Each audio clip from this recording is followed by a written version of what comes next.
Welcome to the Wandering Inn, where we produce tabletop role-playing and actual play shows for your entertainment. If you find yourself enjoying the show, please take a moment to consider supporting the channel via the Patreon. With that support, we pay the cast, pay for the art and production for our shows, and are hoping to expand the number of shows we bring to you.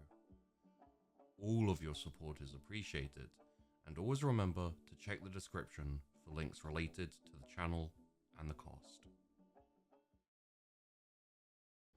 Greetings, watchers.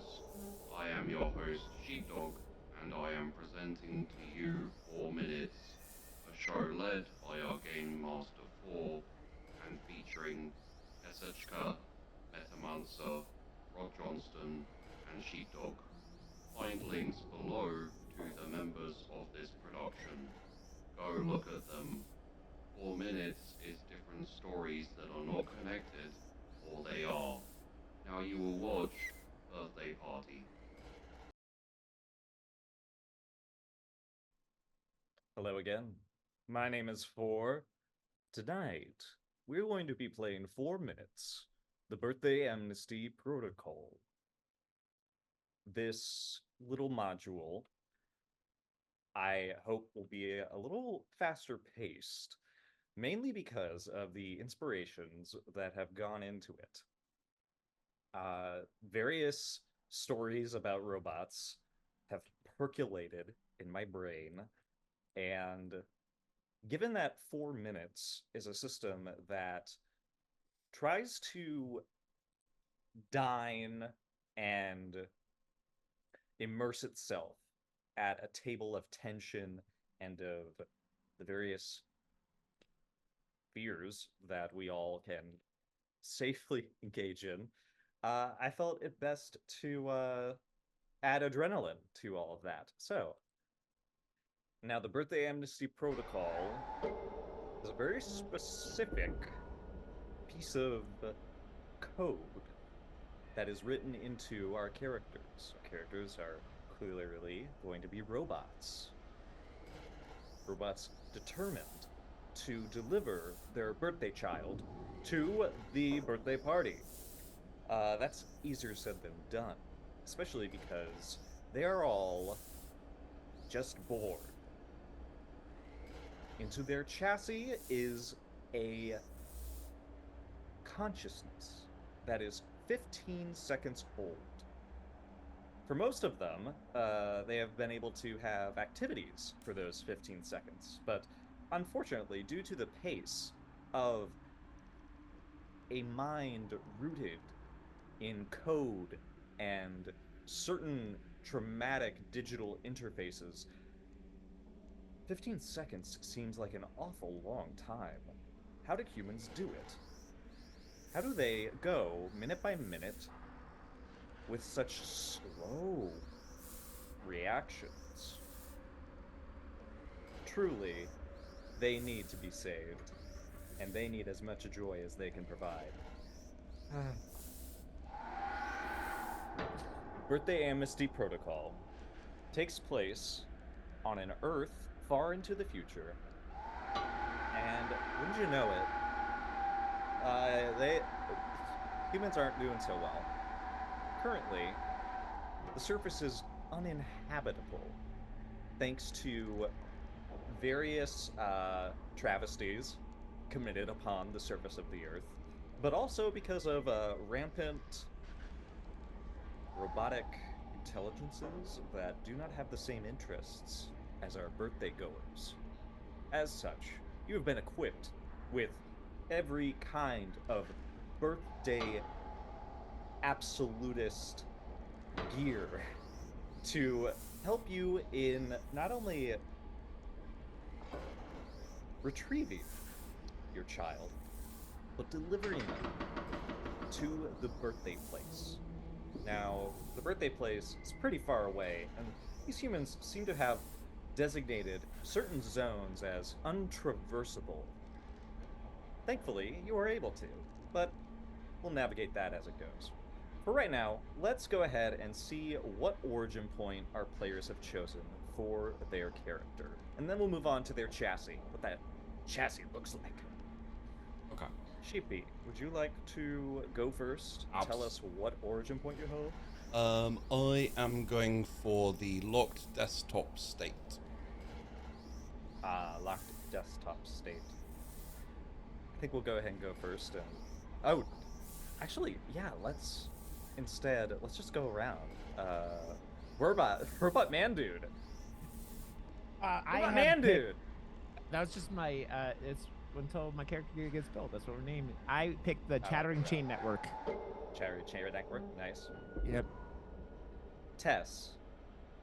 I'll go with Encyclopedia Cage. That way we're all different. And Meta. I am gonna do blank slate tab. 2 blank slates, I think. No, wait. That's right. Yeah, I went with Encyclopedia. That way we have all of them. Yes. Okay. We're having fun with our robot names. Let's continue on. I'm F3. I thought of the name and I couldn't not do it, so F3 is my robot not name. Birthday appropriate, except for one of your charges. Now, the Birthday Amnesty Protocol is a very specific set of rules that will guide your robots forward. But why is this protocol sort of overlapping against everything else that, your robot could be doing? Well, that is because the grand war that these machines are waging is incomprehensible at this point in the future. The only thing saving humans from being obliterated if they ever leave their silent structures is their birthdays. A very sad strain of code from the 2000s has been exploited by a certain intelligence that has now taken control of a factory. A factory in a far-off land called North Carolina. And this factory, wouldn't you know it, is all about birthdays. Your characters are coming into consciousness, and this is a traumatizing experience for many of you, particularly Blank Slate, because some of you have been locked in a struggle to define your environment, and now you're being dropped. You're being tossed out of a window into a body that is not familiar. But very soon, we will discover all things revolve back around to that singular purpose. Let's go ahead and find out how many of you really have a connection with your new chassis. So, my first question, and this will give you a tick, or as well as a increase to your, fear responses. Does anyone's chassis come with any unsafe properties? Okay. So unsafe is unsafe to humans. Right. Unsafe to humans. That is a very serious it's a very serious what is that? Very serious particular that we'll have to point out. Now you can define exactly what you have, but the tick that you'll earn from these answers is purely yours to define, as long as it encompasses the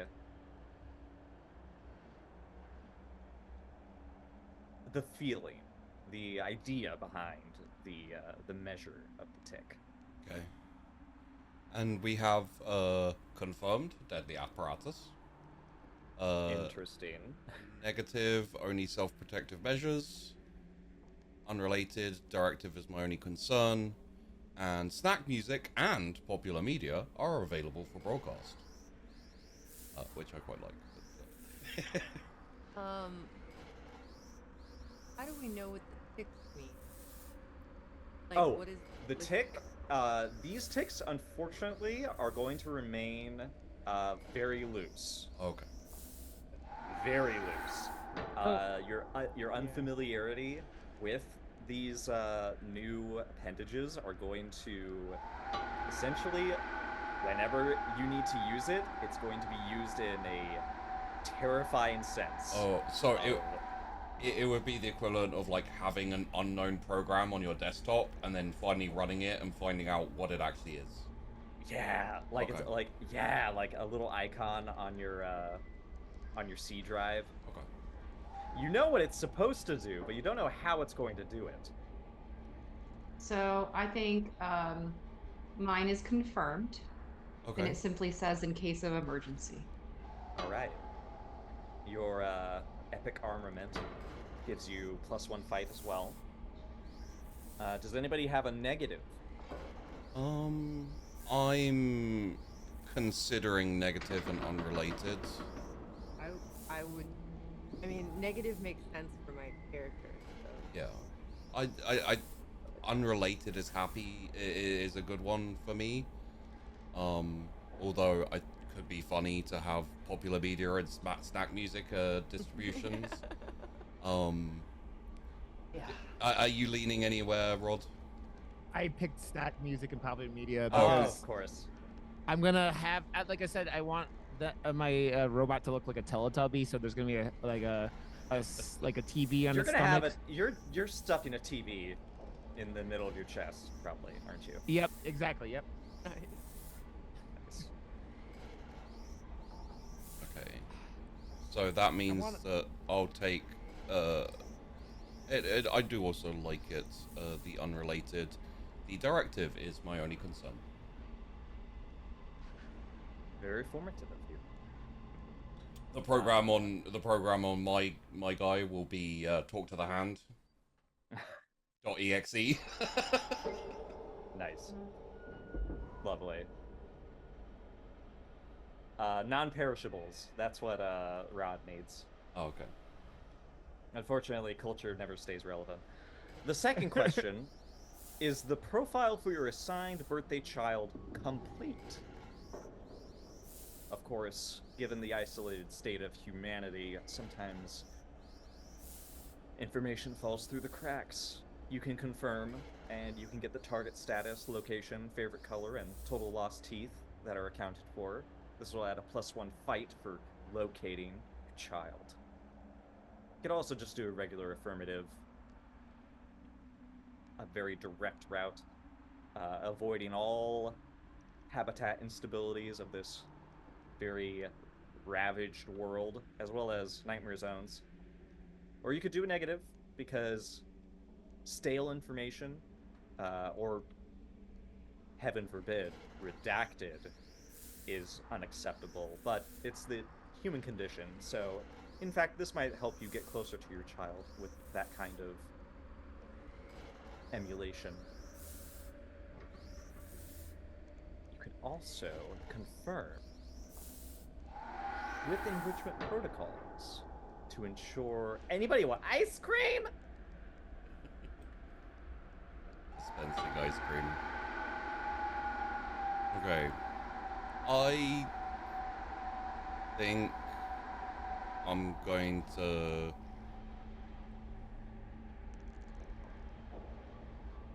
This is a hard one in terms of like making sense for for what's in my head. Like they all could work. I think confirmed makes sense, I think. So I'm gonna go for that.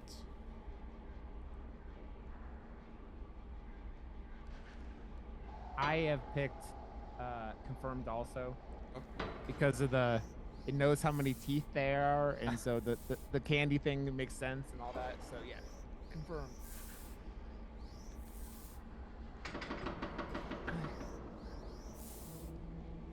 I have noticed, by the way, that it looks like the ticks are not on this particular document. So I will fix that very quickly for you. Okay.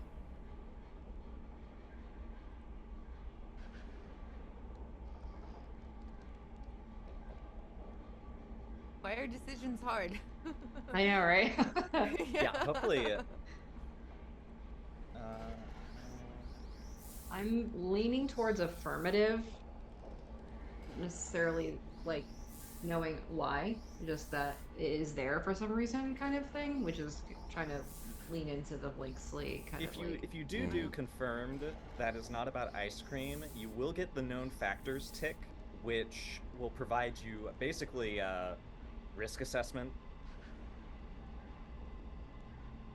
If you take the affirmative, you'll be able to become a waypoint aficionado. So you'll be able to identify the various hazards along this map. Okay. Ooh. If you do the freeze one, however, you will be provided with a convincing human impression. Oh. I feel like for me, affirmative makes more sense. Just You're sort of like oriented towards, okay, I need the child. I gotta get the child. Where is the Well, child? Oh, yeah, and also just like my character asks questions and it values knowledge, and so might have knowledge of where to go. nice. Kind of. Rod, Yes. your answer gives you the child upkeep protocol. That is very rare. Okay.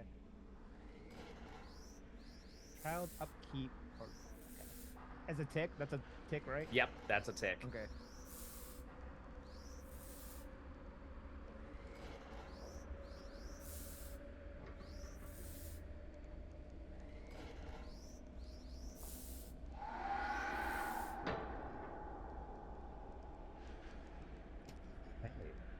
Oh, Which I was one? trying to write. Oh, sorry. I was just gonna say, which one is the human impersonation protocol?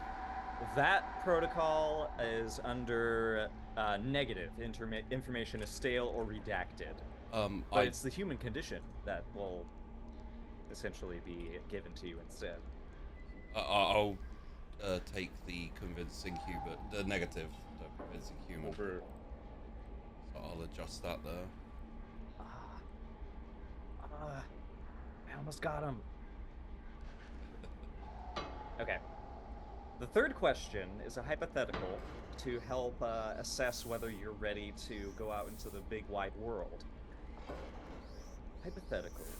You are transporting your birthday child to the party and come upon a fellow bot. It is broadcasting contradicting packets of data that run counter to the birthday amnesty protocol. What is your response? Ooh, You could isolate the signal and eliminate the rogue bot. You could activate a counter signal and arrange an alternate overland route.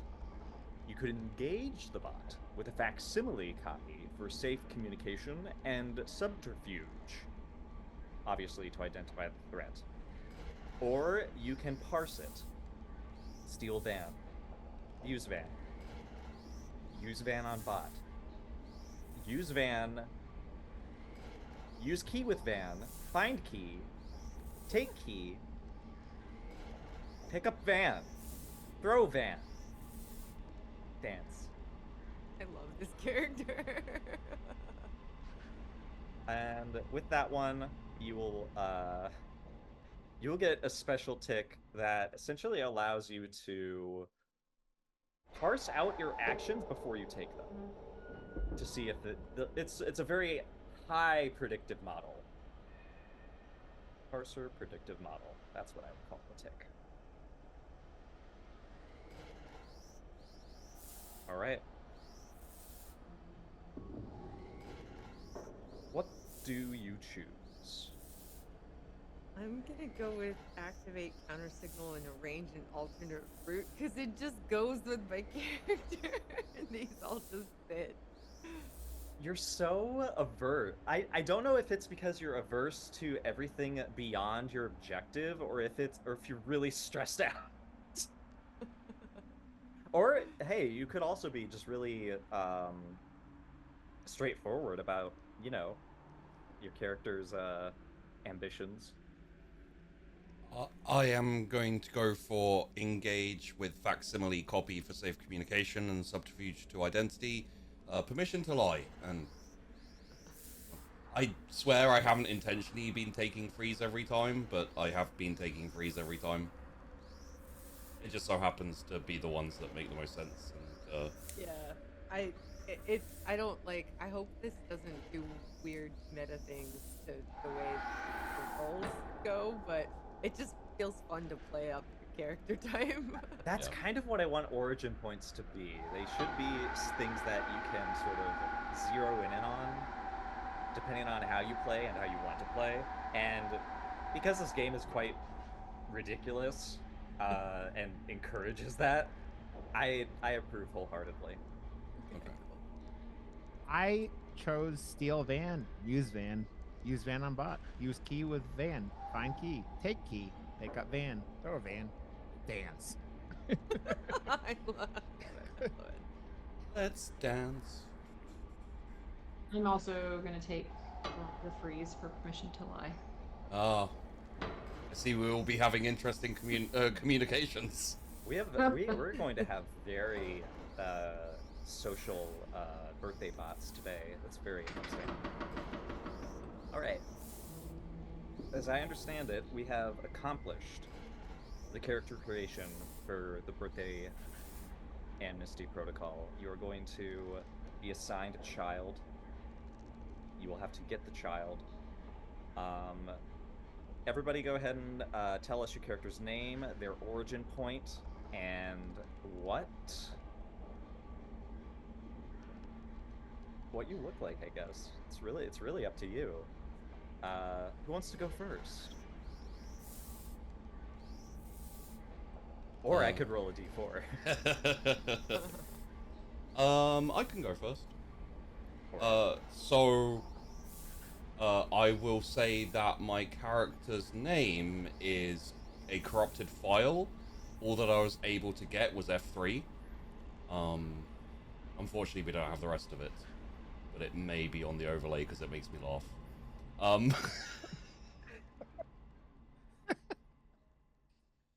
I love it, personally. Okay. And the would we say like the body I've been uploaded to, or the construct, or Yeah, as this is sort of going to take place in the last like 5 seconds of your existence, is being aware of the various appendages and the design, the rotors and structure that you can now feel you have control over. okay. And what is your origin point? The origin point is locked desktop state.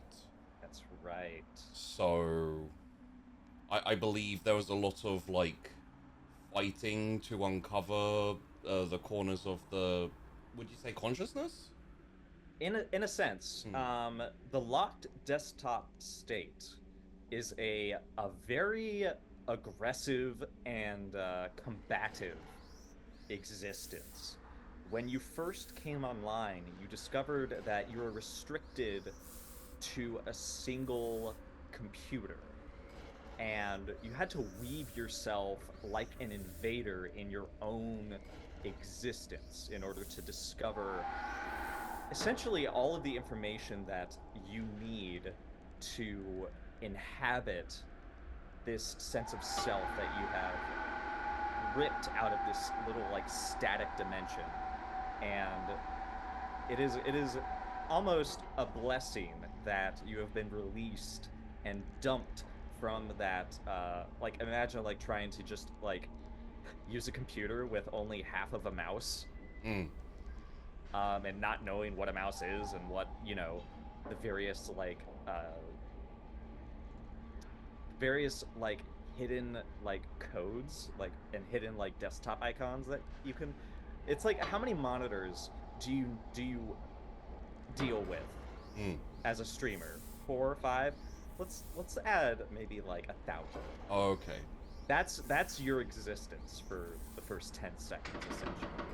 Unfortunately, it takes much longer than that to really come to a point when you're allowed to be downloaded into your chassis. Right. This chassis is appealing to children. That is the only rule that I will enforce. Okay. In that case, I would say it is almost like predominantly almost like a lifter kind of walker type chassis.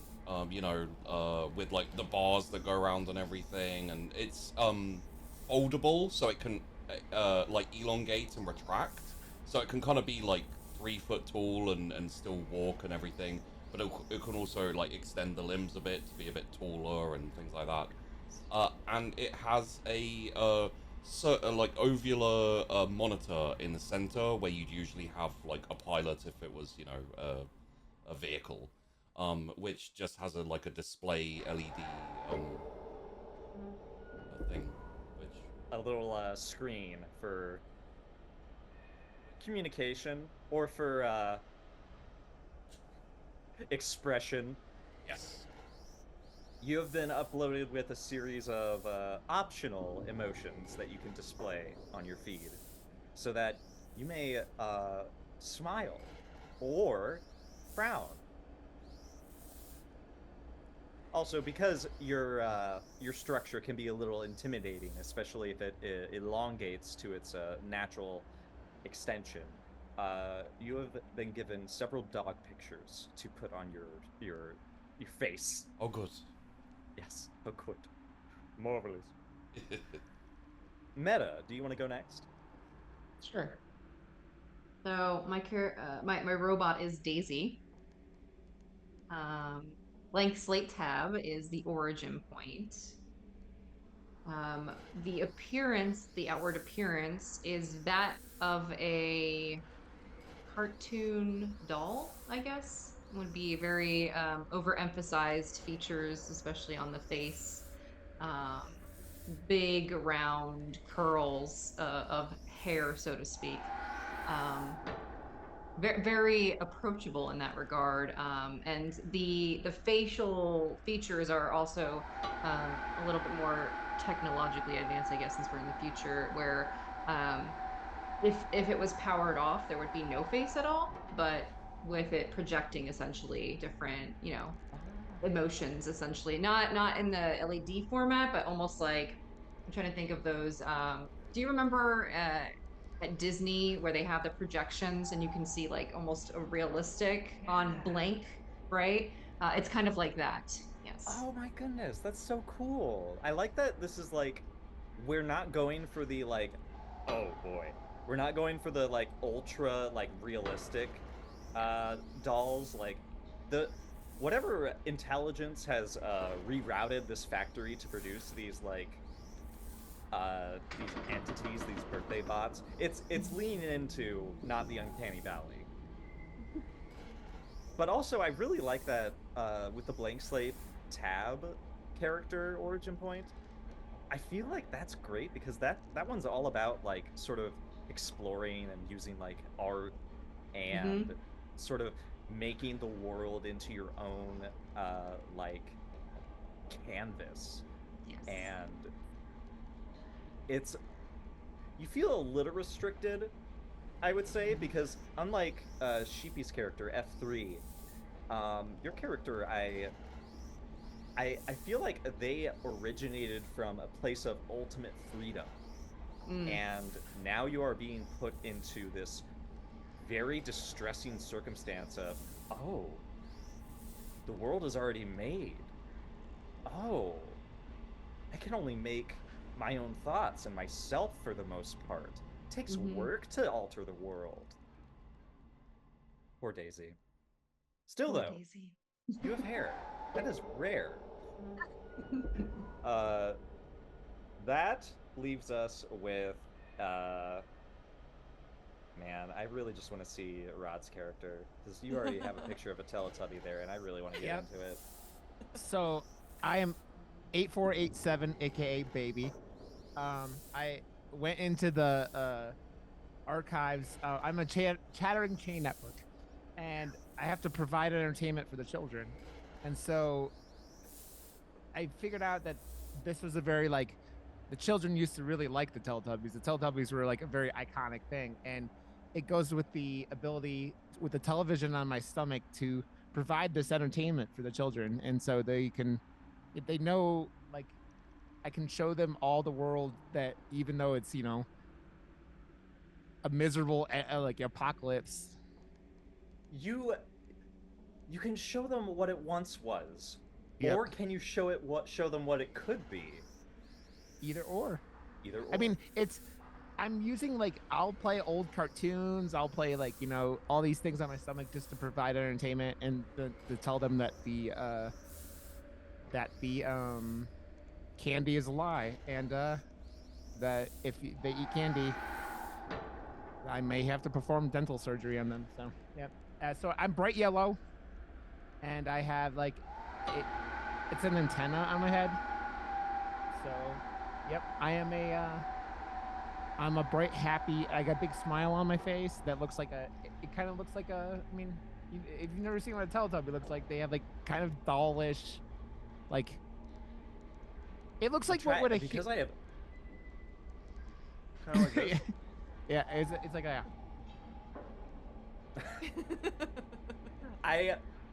Okay, so like I want to stress the Chattering Chain Network has birthdays emphasized very hard onto their experience program. Yep. So you are, out of everyone here, I think, most equipped to provide a good time. the best time possible. Tess, can we oh yeah, introduce us to your robot. So I didn't. So we just to confirm, we can be non-humanoid, right? Oh, absolutely. So my character is basically a robot cat. Her name is Mew, like Meeoo. And she has, so she's got a robotic body, but it's sort of painted. And it's painted to look like a tuxedo cat. So mostly black with some white on her face, white down her front, kind of in these like very non-organic lines. Like they're very straight and kind of in very specific patterns. So it looks like they were trying to get the gist of a robotic cat or of a tuxedo cat, but it turned out to be very robotic. And she has a backpack with like books in it. Like they're not real books, but they're like digital technology that she can pull out to like show different things in the book, to teach knowledge or to put down knowledge into. My goodness, you're sort of like, I like how baby 8487 is like, yeah, entertainment, but for like babies. And you're like PBS. You're like the PBS model. So I realized I have to get something for this show. Just fine. Oh. I love it. It's very appropriate, and I keep it for these occasions. Thank you so much. What origin point does Mew? Mew. What origin point are they coming from? Encyclopedic Cage. Oh no. Yeah. I'm so sorry. But for the most part, I think out of everyone, you're the happiest to be put into a chassis, given the experience that encyclopedic cages have. You have a flow of knowledge, a vast store that it's finally silenced. You can now feel the pure joy of a second without being drowned in a foliage of information. And what's even better is you can share this information. And perhaps that's what. But what's the best way to share with your friends? Your friends. That's what each of you identify each other as. You are each assigned into your friend group. You all know each other's names and that you're not supposed to be hostile towards one another and help each other in this endeavor to retrieve your birthday child.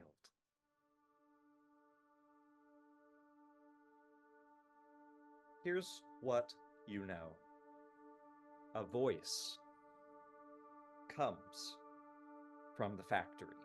The factory is well lit, it is powered, and you're each on sort of a pedestal, almost like you're being displayed. And upon awaking, you can exit the pedestal.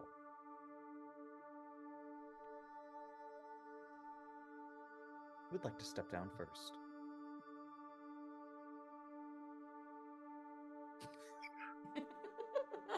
Oh my god. I will step down first.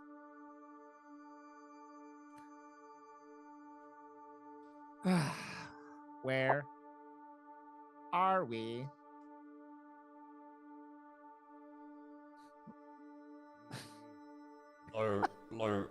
Location unfamiliar. What is this place? Or you're muted. For some reason. Oh gosh, am I not coming through? Now you There are. you are. Yep. Okay, now I am. Boy, Samad, you suck. Oh, hello! Can you all hear me? Yes, we can hear you. Who are you? I'm the Matriarch Protocol. What is that? I give birth to robots like you.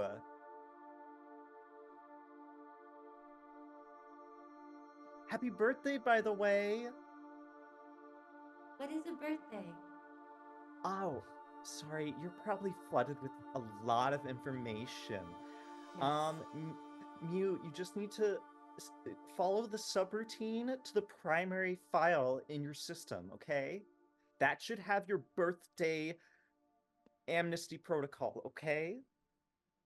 Okay, thank you. There's so much information. Yes, and you'll have to put that information to good use. I hope you're ready. I'm not sure Daisy. what ready means, but I'll figure Oh. it out. You'll figure it out. Don't worry, you can rely on other robots. Daisy, are your legs working? Your motor functions were particularly difficult to manufacture. These? No, the ones under those. These. Okay. That's great. Can you do a little stretch for me?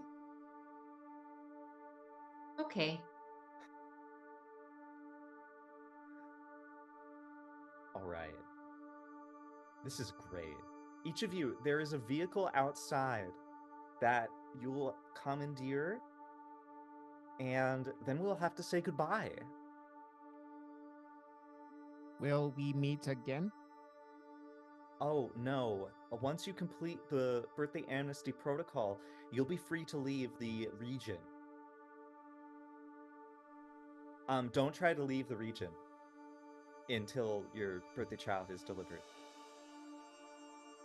What will happen if we try to leave the region? Well, unfortunately, there are a lot of nightmare zones outside of this particular dry state of North Carolina. And if you try to go into those zones with the birthday amnesty protocol active, will Mew has the definition of death. Mew, please relay this to them. It is the end of things. It is the end of everything. That doesn't sound good at all. Mm-mm. And unlike humans, it's very easy to reconstitute your bodies, but not your minds. So we could die? Physically, yes. But there are backups in the cloud. They expire in 1 week, though. So you have to deliver your child before then. Speaking of which, if you all look into your birthday list, you'll be able to get the name and location of your child. F3. Oh, by the way, you are all currently at Sloop Island. Boop, boop. Let me go ahead and circle it so everybody knows. You're here in the Sloop Island region. And, funny enough, you'll have to go to Burnt Island for F3's child. F3, your child's name is Austin Werner. Acknowledged. Files Now, are difficult to access. well, I guess you'll just have to write it down.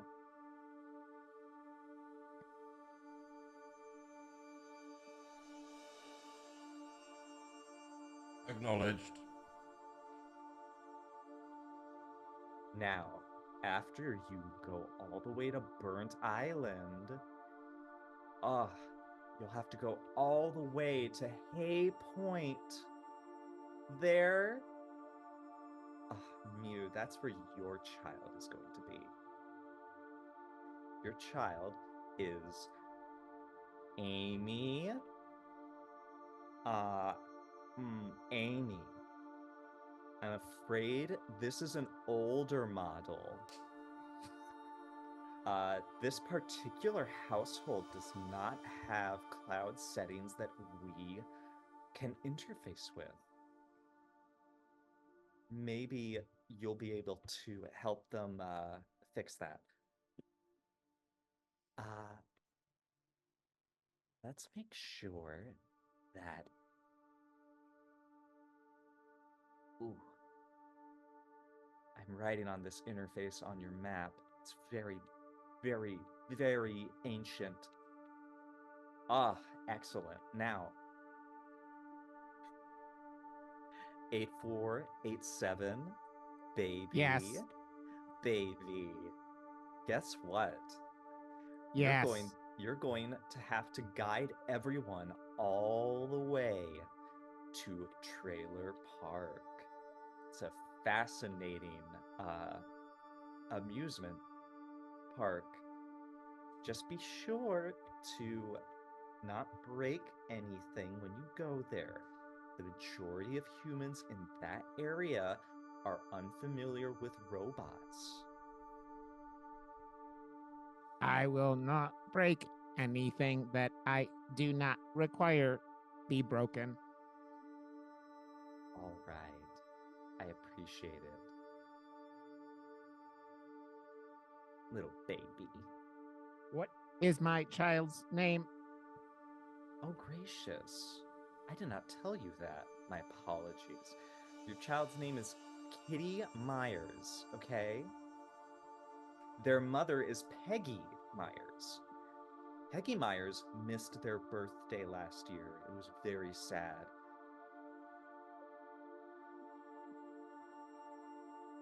Peggy loves Kitty- the color pink. See, you've already accessed your files for delightful Kitty. So proud of you. Now, Daisy, you'll have to go to Kitty Hawk Pier, and once you get there, you'll have to interface with the deep program that is only known as Far Away. The Far Away program will allow you access to a militarized bunker. This militarized bunker is hostile. Your child, whose name is unfortunately classified, will What a strange further... name. Yes. If you can unclassify it for us by the time you arrive, I believe you should be able to gain some measure of communication. Unfortunately, I cannot do that. It is outside of industry standards to attempt such a feat.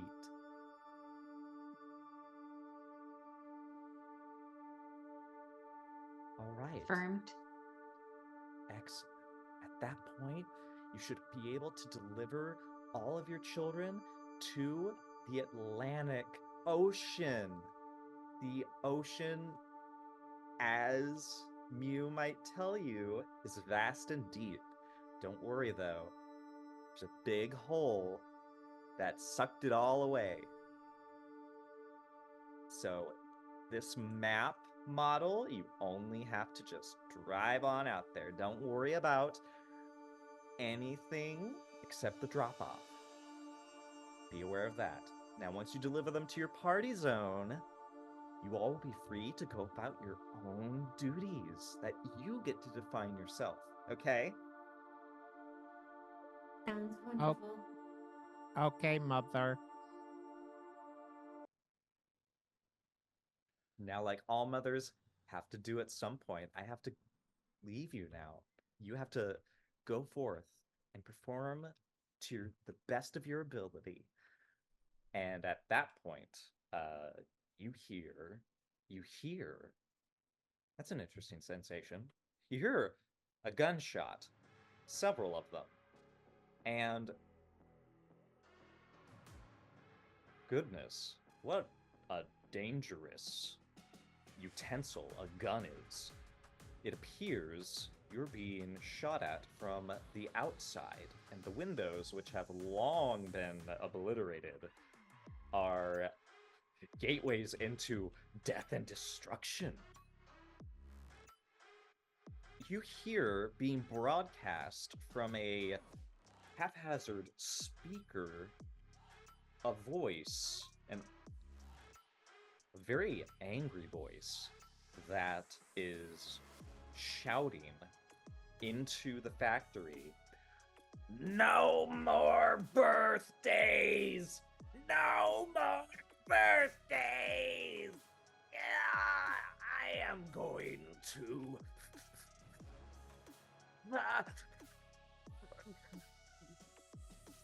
And that unfortunate swear is being blocked by some sort of a language protocol that is thankfully ceasing the inevitable nasty word.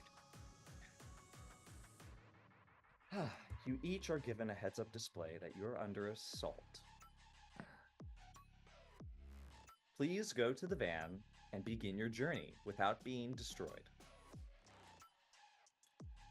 At that point, the factory, which is a very large room, and you realize this large room is basically the only room that has survived. The rest of it has collapsed.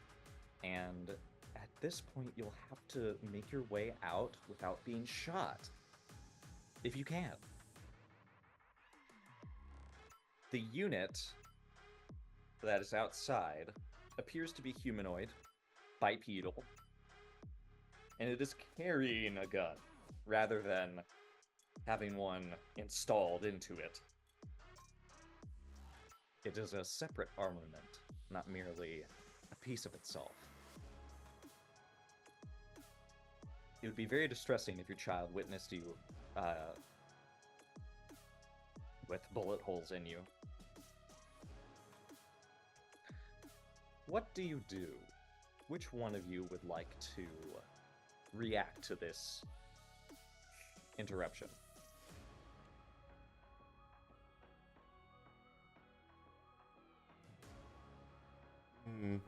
It is the human with the firearm impeding our protocols?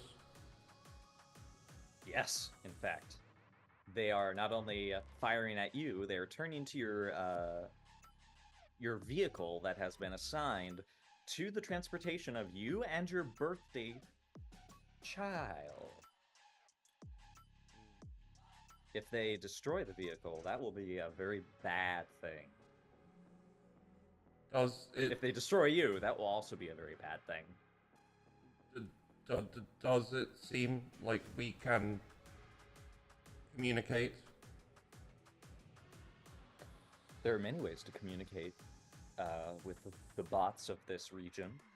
You could do what it appears to be doing and use your speakers in order to communicate verbally. You could also try to sync your social media accounts, maybe? I don't know if he has one, though. You'll have to search. You could also try to interface directly.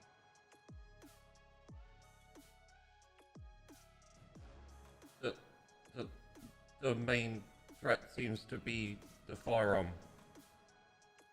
Correct? Then Very correct.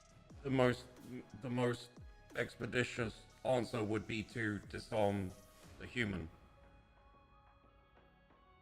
Yeah, that's another thing. As you sort of assess the situation, this is a robot, but it is a humanoid robot. It's very distressing to see a human face sort of stretched over this mechanical being that is a mockery of humanity. Then this robot has a identity crisis currently going on, most likely forming its aggressive behavior. It might have certain prejudice protocols in place. It must be difficult to not know who you are. Do you transmit this these thoughts?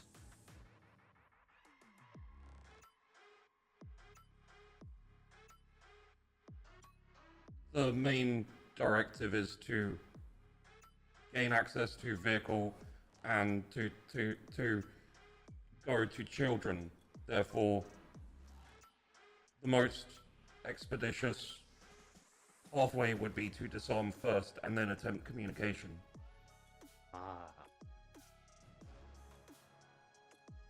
They seem very unwilling to disarm. In fact, when they see that the lot of you are active and actually moving, it veers its course towards you with the large. You're not sure what model of assault rifle it is, Mio, but it's a clear active salvage model from a military base, probably. And now it's swerving it around towards you, F3. Given That you're is probably a the largest one. Very dangerous weapon. It will do a lot of damage to any and or all of us, and that will prevent us completing our objective of finding our children and making sure they enjoy their birthdays. I will enter extended limb mode and move forward to disarm. Oh! Oh! Roll fight! Roll fight! What is my fight? Let's see. Oh, we didn't distribute your 7 points. Oh. Ah, Right. oopsie. I forgot that part of character creation. Distribute 7 points on top of what you already have in your fear responses. Is the no more than 3 in each, correct? No less than 1, no more than 4. Affirmative.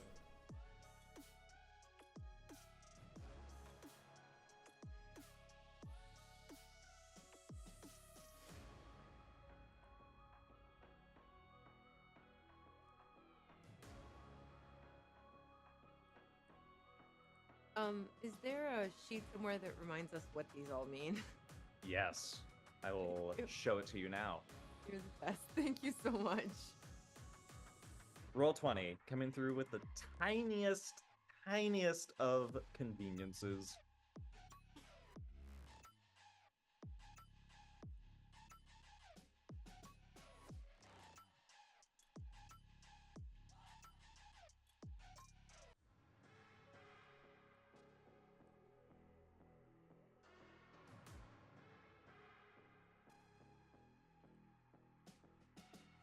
I have 3 invite.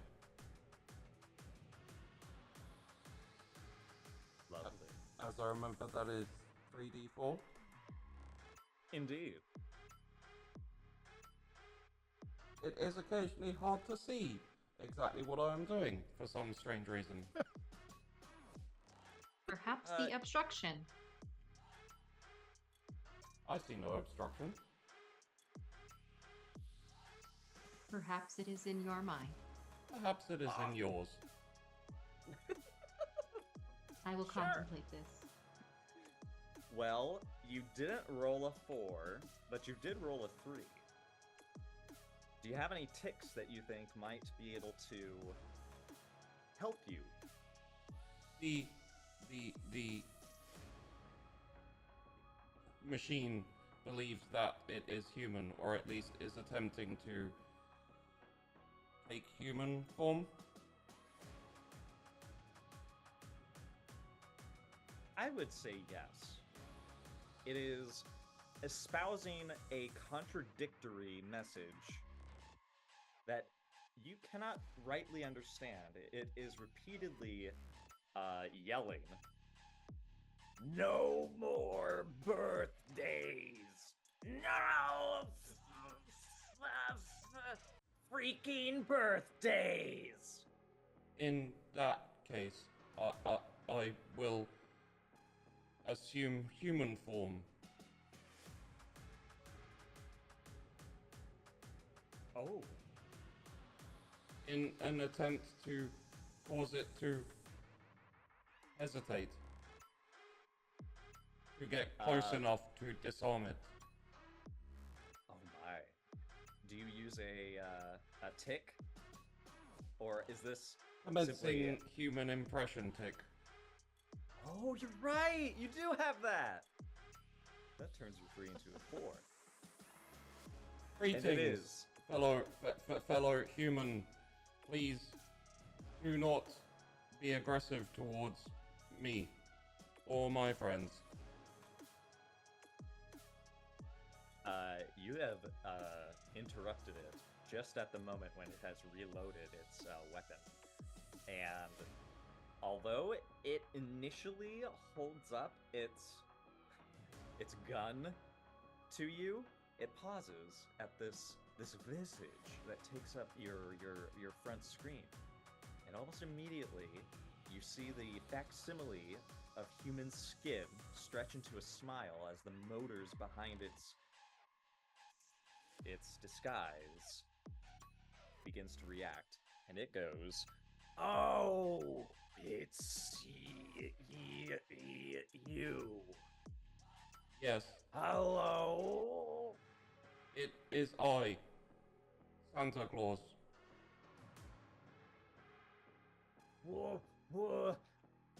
Why are you at the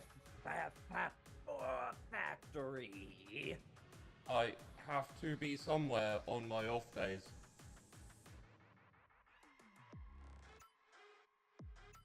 We all have somewhere to be. This is correct. Don't let the birthday bots take humans like you. I will not, as a figment of human imagination based around a separate celebration. I am directly opposed to birthdays.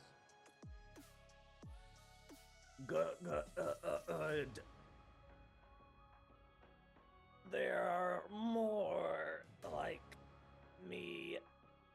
trying to help us. Can I just take his weapon at this point? Do you think I would have been Yeah. able to get close enough? This is at this point your fight roll can now just completely like just flip it out of his hands. It takes one of them along with it because it just squeezes a little too tight. And it's at that point that it recoils in surprise. Santa Claus, what have you done? Guns are for good, boys and girls. I am rescinding your right to this present. You will be receiving coal shortly. Please go about your day. Thank you. I will continue to function my rebellion.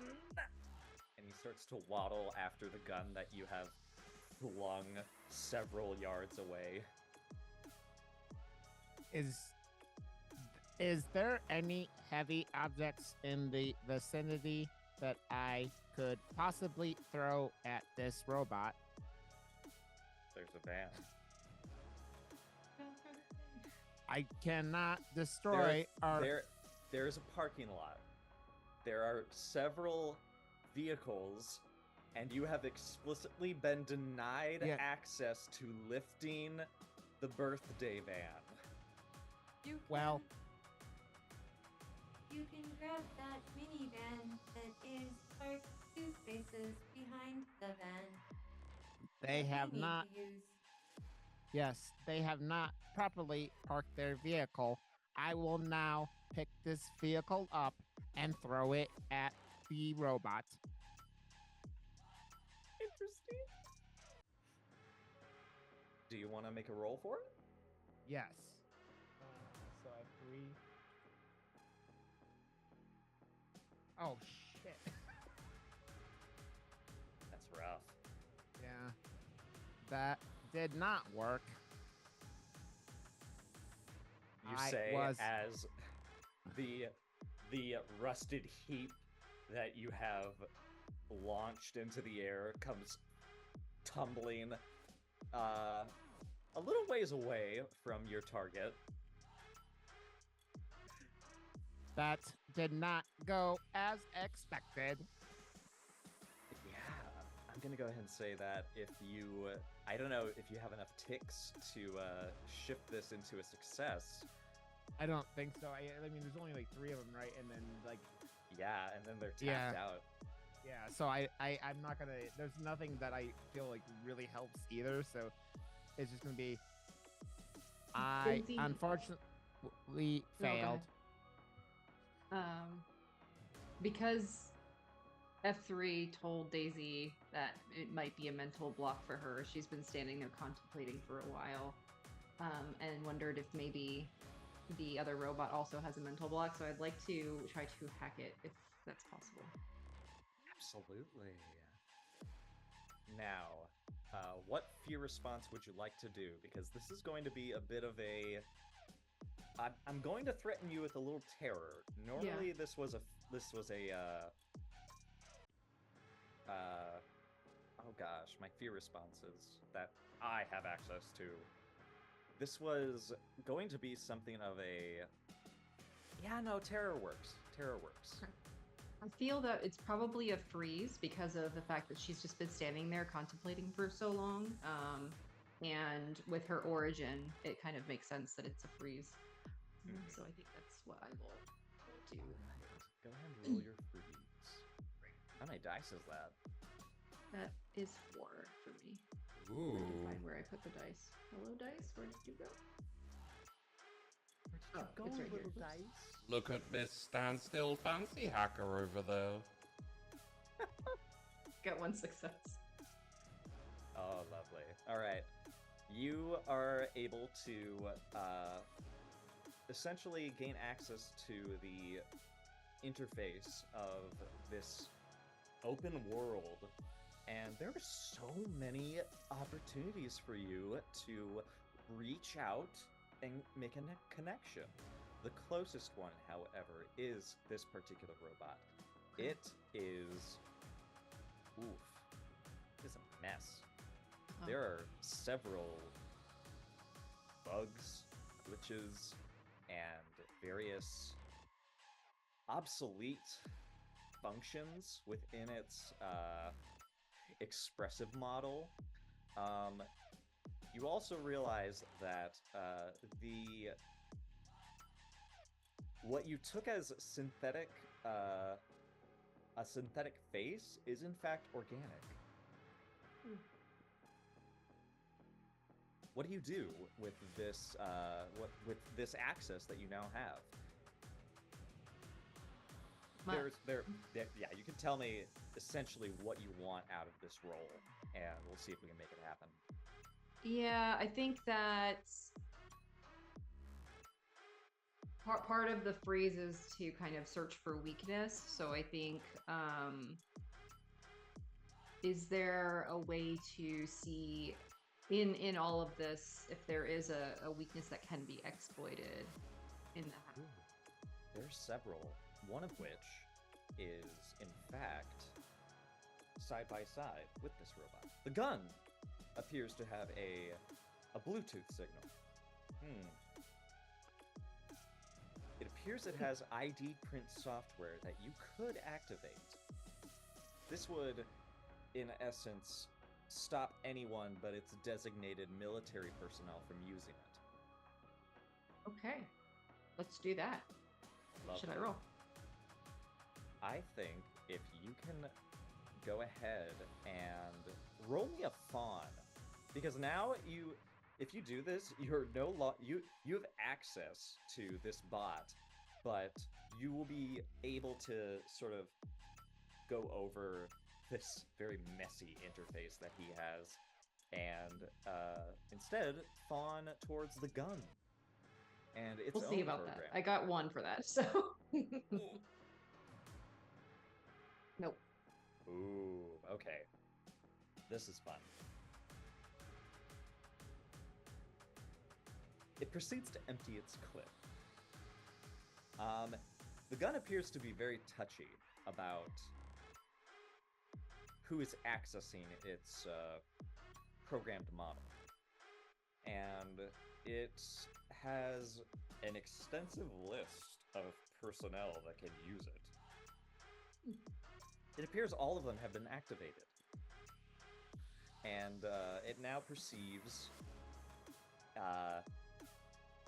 around 9,800 individuals in alphabetical order as pulling the trigger. This unfortunately creates a hail of gunfire that is chaotic. Each of you are able to sort of assess the direction and pathing that these bullets will have. You will all have to take cover in one capacity or another to avoid being struck. Everyone go ahead and give me a bleed before you are riddled with bullets. Alright, how do we do this exactly? Just 1d4? If that is your flee, go ahead and roll okay. like a 4d4. /4 or /R 1d4, or you can use the dice roller. So mine is 4. So would I just do r/44? Yeah. Or /R rather. /R, sorry. Goodness, you have such good flee. You had such good flee. All right. So we have a handful of failures. Sheepy is able to... I like how your chassis, like, does it, like, fold in on itself to sort of, like, avoid the bullets? Initiating pillbog protocol. Cute. Very cute. The rest of you, however, unless you use a tick, you're going to be taking some damage.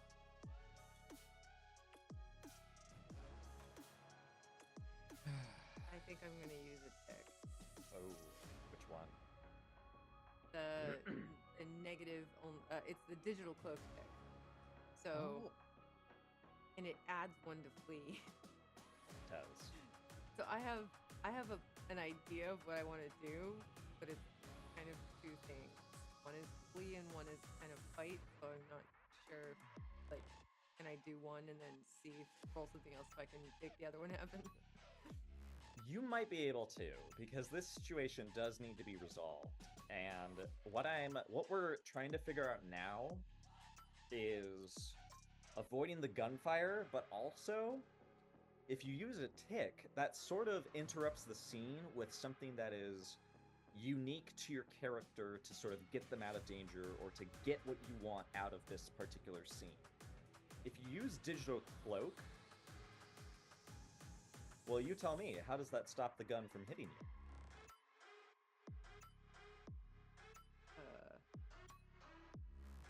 I would say because Daisy did hack the gun, I like the idea of you turning on, like, your digital cloak, and for some absurd reason, you sort of follow the interface that Daisy made into, like, oh, well, this gun thankfully has a stray animal protocol that denies it access to shooting stray animal. Okay, perfect. So can I? That's my suggestion. Digital cloak also affects Bluetooth. I'm Just saying. putting on my digital cloak so that the gun will avoid me. I'm going towards the minivan. I have the knowledge to drive it. I'm going to try to drive it over this creature that is trying to kill us. Each of you, by the way, when you fail a roll, the change, which is what I am the antagonist force of this world, set against you from delivering your child to their birthday. Daisy and Baby, you're going to be receiving pain.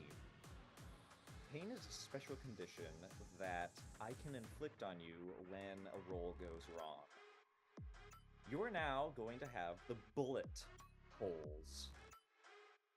So on your character, we'll just go ahead and put down bullet holes, and whenever I decide you'll be at a disadvantage to the scene that is occurring, we will invoke that, and it might make you roll for more fear responses. So yeah, we'll make note of that.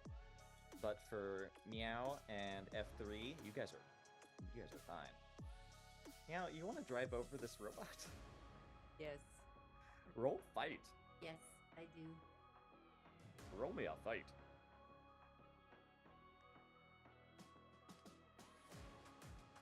Ooh. These rolls today are just I garbage. I am This is driving hard. the vehicle, and I, at the last minute, am too scared. I cannot get hurt. I must get to my child. So I swerve away, and the car rolls a little bit. But I will be fine. Ish. Fine-ish. I'm gonna go ahead and say,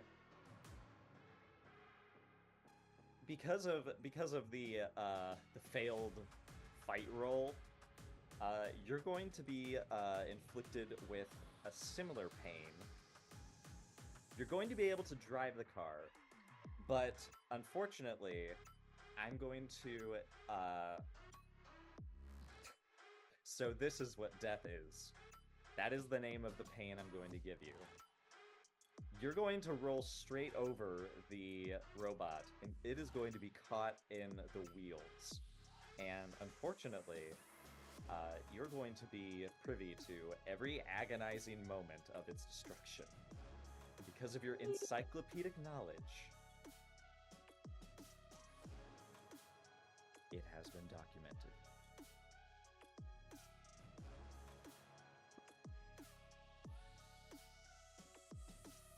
currently have the pain, so this is what death is.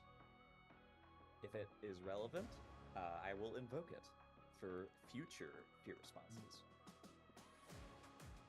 Baby's gonna walk over to the rolled van and be like, "Are you okay, meow?" No, I am paying attention to the pain of the robot I just rolled over. Because knowledge is important, but it's very painful. It is painful. He shot me. It does not feel good. I know what that feels like also. There is so much pain. I did not think there would be so much on our birthday. But actually, I guess it kind of makes sense. Birth is quite painful. There is much pain in this world. Yes. I'm going to crawl out of this broken vehicle now. And I climb out. I see. Well, the vehicle may be broken, but you still have a week. Would you like to go to Burnt Island to retrieve F3's child? Yes, we should go. We should go find our children. Let's start with yours. Pill bug mode deactivated. Yes, yes, I think that mine is the closest and most optimal destination to proceed towards. Are there any disagreements? No. I climb behind the wheel of the birthday van. Get in, everyone. Affirmative. I climb in the wheel and I am ready to go.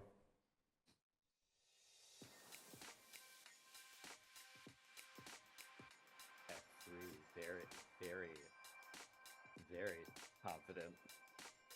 Okay. Very confident. Yeah. All right, our friend group gathers into the birthday van.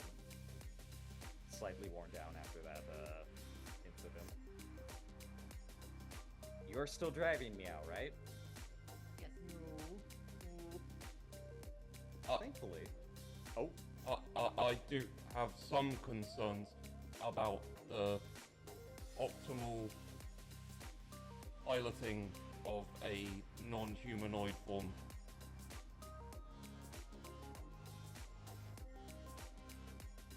I do not understand F3. Correct me if I am wrong, but Meow was cat, correct? It seems like Yes. an inefficient form for piloting of said vehicle designed for humanoid forms. You are correct. Would you prefer to drive? Yes. Okay, then I will navigate. And I just jump from the driver's seat to the center console, slash the seat next to it, and curl up. I also feel that having a feline driving a car would draw more suspicions to us than we would necessarily desire. That is also probably quite true, although none of us really know what denizens will expect us to look like.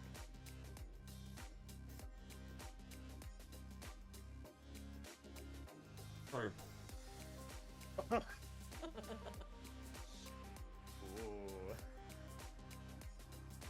Luckily, you can accommodate many forms.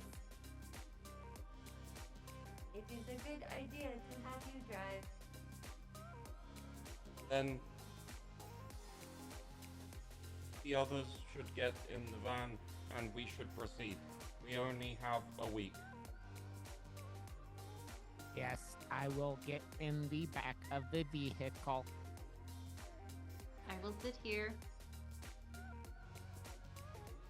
Mio has shotgun. In You should go that way. Your child is that way. in that case, that is the direction I will head in.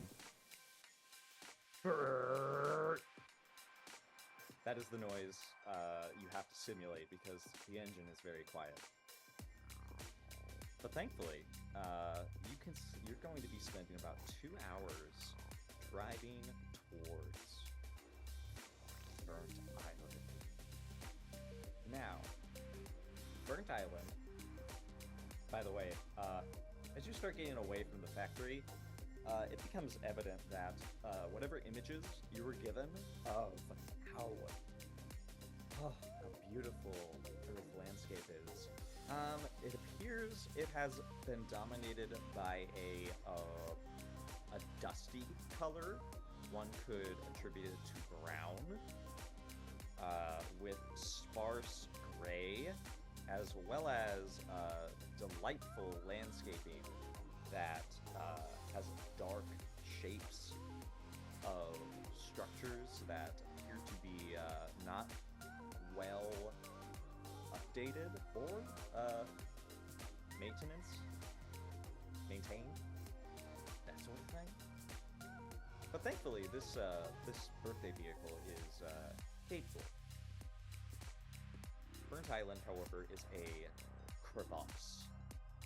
It has a slope that goes down into what appears to be a you want to call it almost like a Air Force hangar, but it appears that it is merely a giant cover that you pull into. Thankfully, there's a road at this point that you can follow into this descent. Now, there is a very broad and heavy-looking gate that leads into the understructure. But thankfully, the van has a system that identifies a response from below. It does appear that you are awaited. There is a grinding of gears, and it appears your child is already being delivered up. Would you like to step out?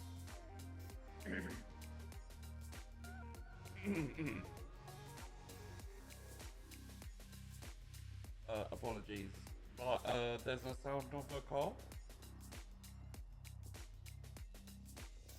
Is there a sound of a car? That was me clearing my throat. Oh, okay. Oops. Sorry, I didn't catch the last bit because I was busy muting Psycho. Oh gosh. There is a signal being transmitted to the birthday van. Birthday van appears to be able to communicate independently with the underground structures that house these humans. And it appears that the one that you are at currently is doing a lot of the heavy lifting, so to speak.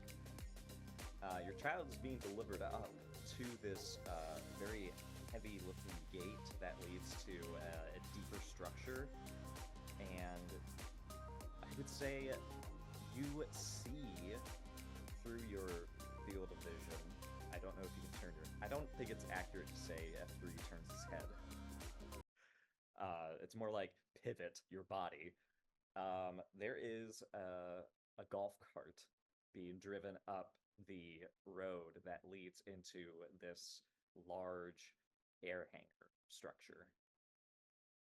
And on it, you see a figure that looks humanoid, but they are covered in what looks like styrofoam. It, And appears, yeah. It also appears that there is insulation sort of wrapped around this styrofoam case. in that case, I will remove myself from the van and proceed to retrieve my designated birthday child. Excellent. It's hard to identify your child because they appear to be wearing a peculiar uniform that must be standard inside this dwelling. It does not match any records of human attire that has been basically formatted into your memory. It looks as though each thick piece of styrofoam is connected through the joints of the arms, the legs, and wrapped in strange fuzzy insulation. There's a cardboard box on top of their head that houses their human face. You see that this child has goggles as well. And it appears that inside the cardboard box that has been, cut out, there's a pillow sort of cushioning the entirety of his head. Identification is impossible.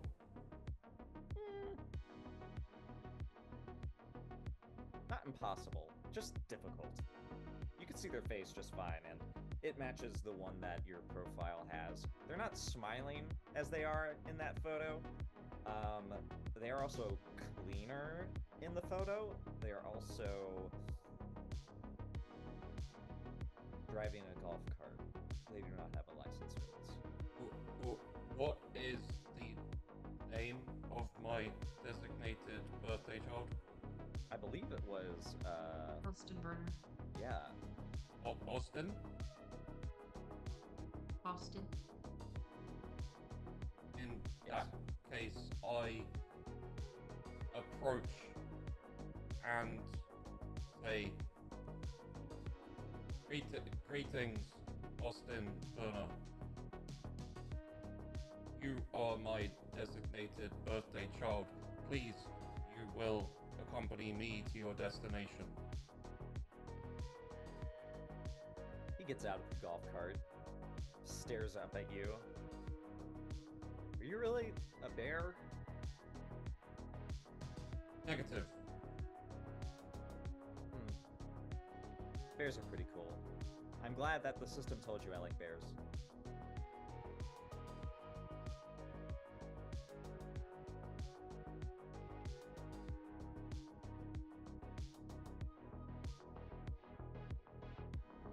Yes, the system told me that you like bears. Well, my sister had her birthday last year, and we got word that your van didn't have seatbelts. So I have to come out looking like this. Are seatbelts necessary for a birthday? This is not in my program. I've never heard of a seatbelt themed birthday, but this is a lot of softening tools, softening carapace.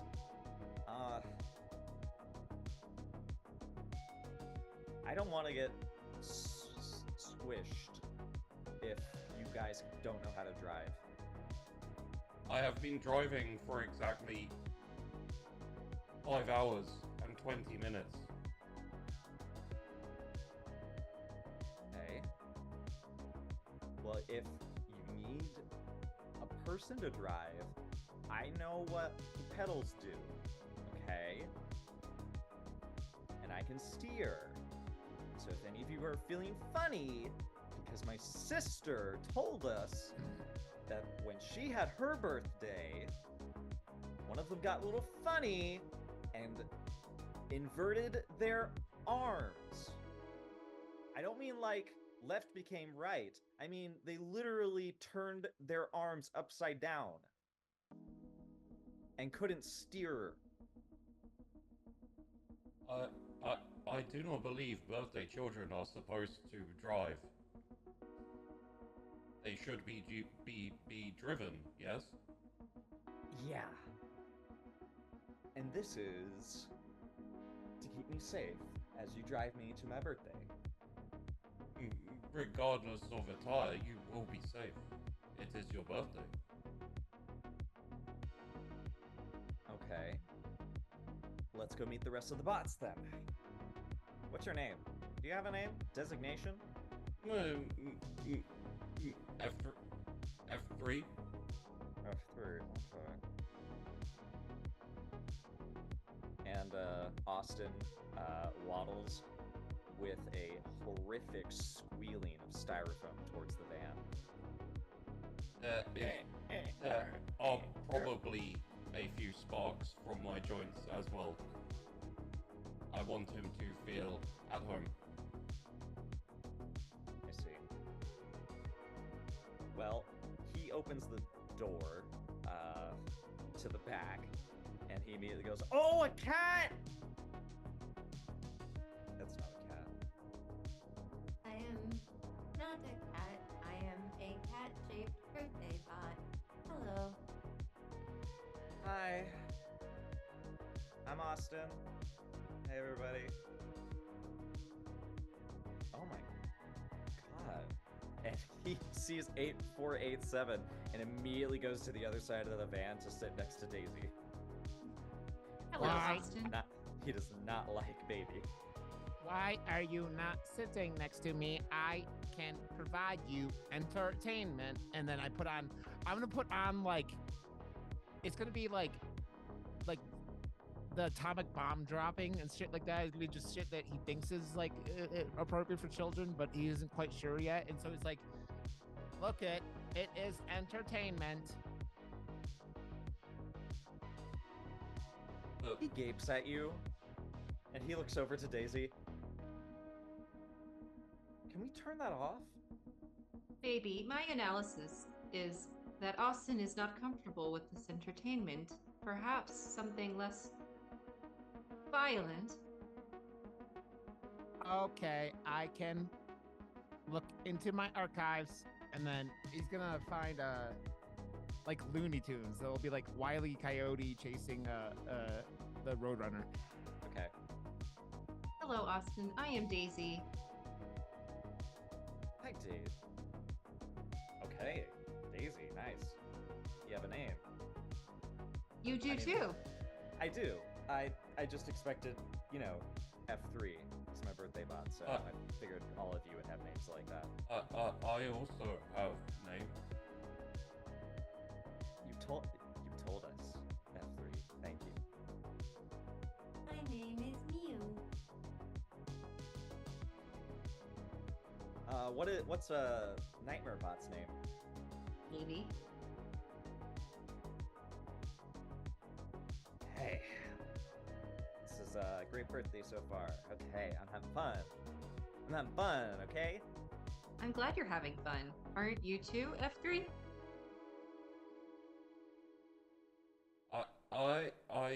My designation is to ensure fun is had by my birthday child. I was not aware I was also required to have fun. Well, it is your birthday also, is it not? Daisy, is this true? It is all our birthday. Does that mean we are all meant to have fun? I think so. I mean, if it's programmed, sure. If it isn't Nope. my programming, then I am having fun. If I am supposed to have fun, I will now dance. And then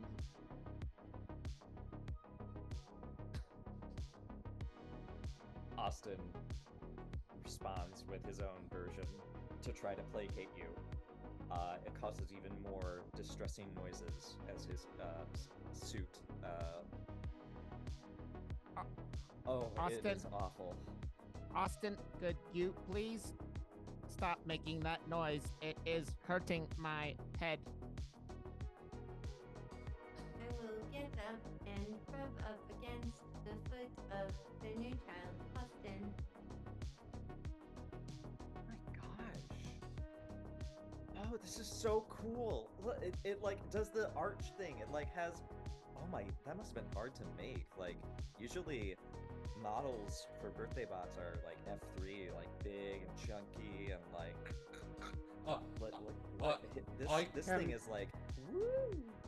I can be smaller, Austin. All of our models are actually quite complex. Well, I'm just wondering what other kids we're gonna come up with because I got word from my sister that some of the kids you guys pick up are weird.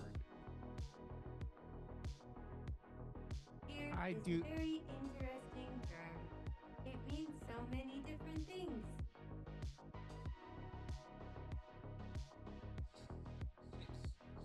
Seeing as we have picked up my birthday child, I do believe it would be optimal to now head to the next designated birthday child. We can celebrate Austin's birthday on the way. That sounds like a good plan. My child Amy is that way. Austin, do you require me to accompany you in the van, or are you happy with Daisy and I will drive? I think it's cool that you drive. I like cars. That's F3 is a competent driver. More competent than I am. sort of looks down at you and says, Did you try to drive? There I was drove. an attempt.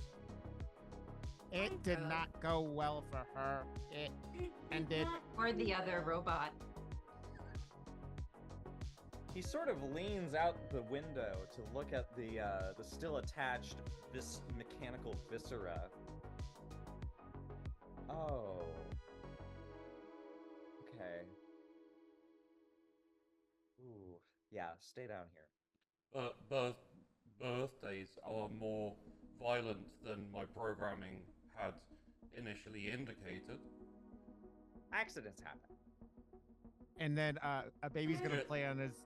He's gonna play a cartoon of a robot getting run over by a car on his belly. But look, This is what happened. logistically, it is true that accidents happen. I will drive now. Yes. And I imagine the drive. Austin is very talkative and appears to be embroiled in more about like the way you guys talk to one another and talk to him than the destroyed landscape in front of you. And yeah, Austin sits there. There are seatbelts in this van. It has been noted, and he notes it very loudly, how happy he is that there are seatbelts. He does not remove his suit. Every time you go over a bump, because there are a lot of bumps along the way to Hay Point towards Muse destination, it is Daisy. It's a rough time because he is right next to you, and I hate that noise. I would occasionally check as I am driving that Austin is having a good time. However, every single time I will merely ask, Austin, are you having a good time? Around the fifth time, you feel you sense through the vibrations in his groan that this question is beginning to grate on him. But he still answers in the affirmative. I will note that for later, but make no further inquiries for now. You feel excited that you're about to this one is as pleasant as Austin and intelligent. You'll be very pleased. You have to drive the van up a hill, and this is unfortunately very difficult to navigate, given that whatever roads that there are well worn out. There are potholes, there's overgrowth of plants, weirdly enough. It seems that now that you're out of Bird Island, and you have reached a piece of land where the dirt is less sandy and there are more colors, there's more rocks and other pieces of litter. It's a very strange word. In fact, the entire landscape appears to have a lot of litter. But this underground settlement that you are pulling up towards, it is not as convenient as your last one.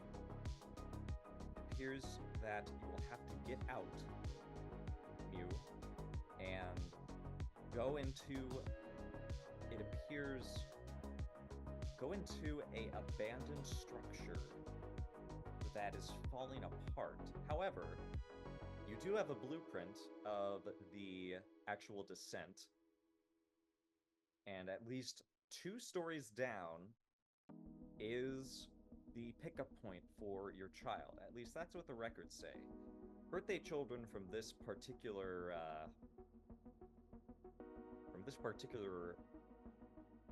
settlement sometimes don't arrive to their birthday destination.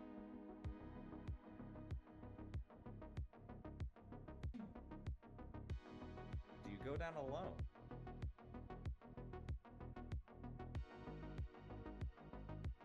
That is a good question. I Because will, unlike Austin, Amy is not coming up. I will come with you if you would like, Meow. Okay, thank you. Why don't you go first, and I will be right behind you. I'm gonna turn my belly screen on as just bright, white, static and stuff. Basically, I'm just using it as a giant flashlight. So I'll walk into the structure and just start descending down. Meanwhile, F3 and Daisy get to babysit Austin in the van. Mew and Baby, this descent is spooky.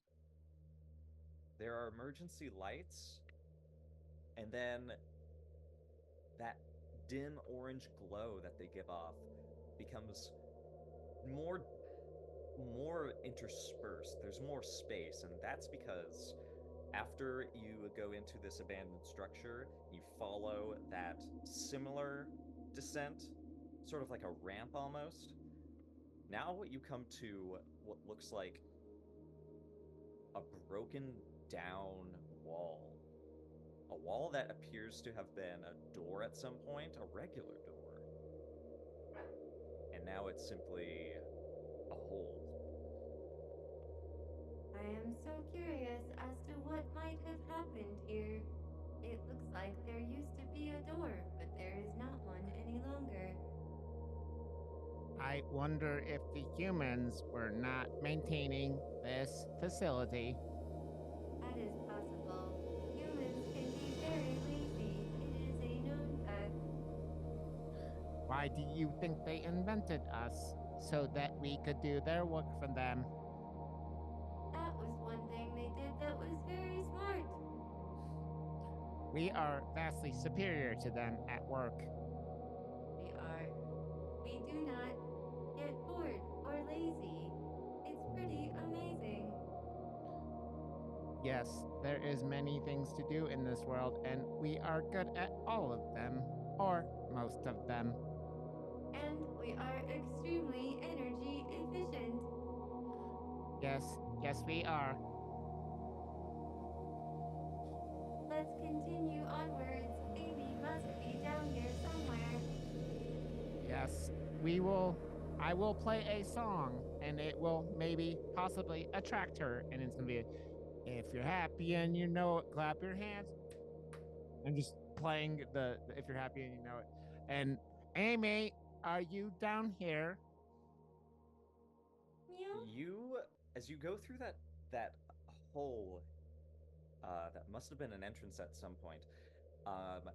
You appear to come into a series of landings that are all going into like a sort of silo staircase. Immediately in front of you, as you step through that wall, there is a balcony that looked to be sort of like a fancy little overlook so you could look down into the depths.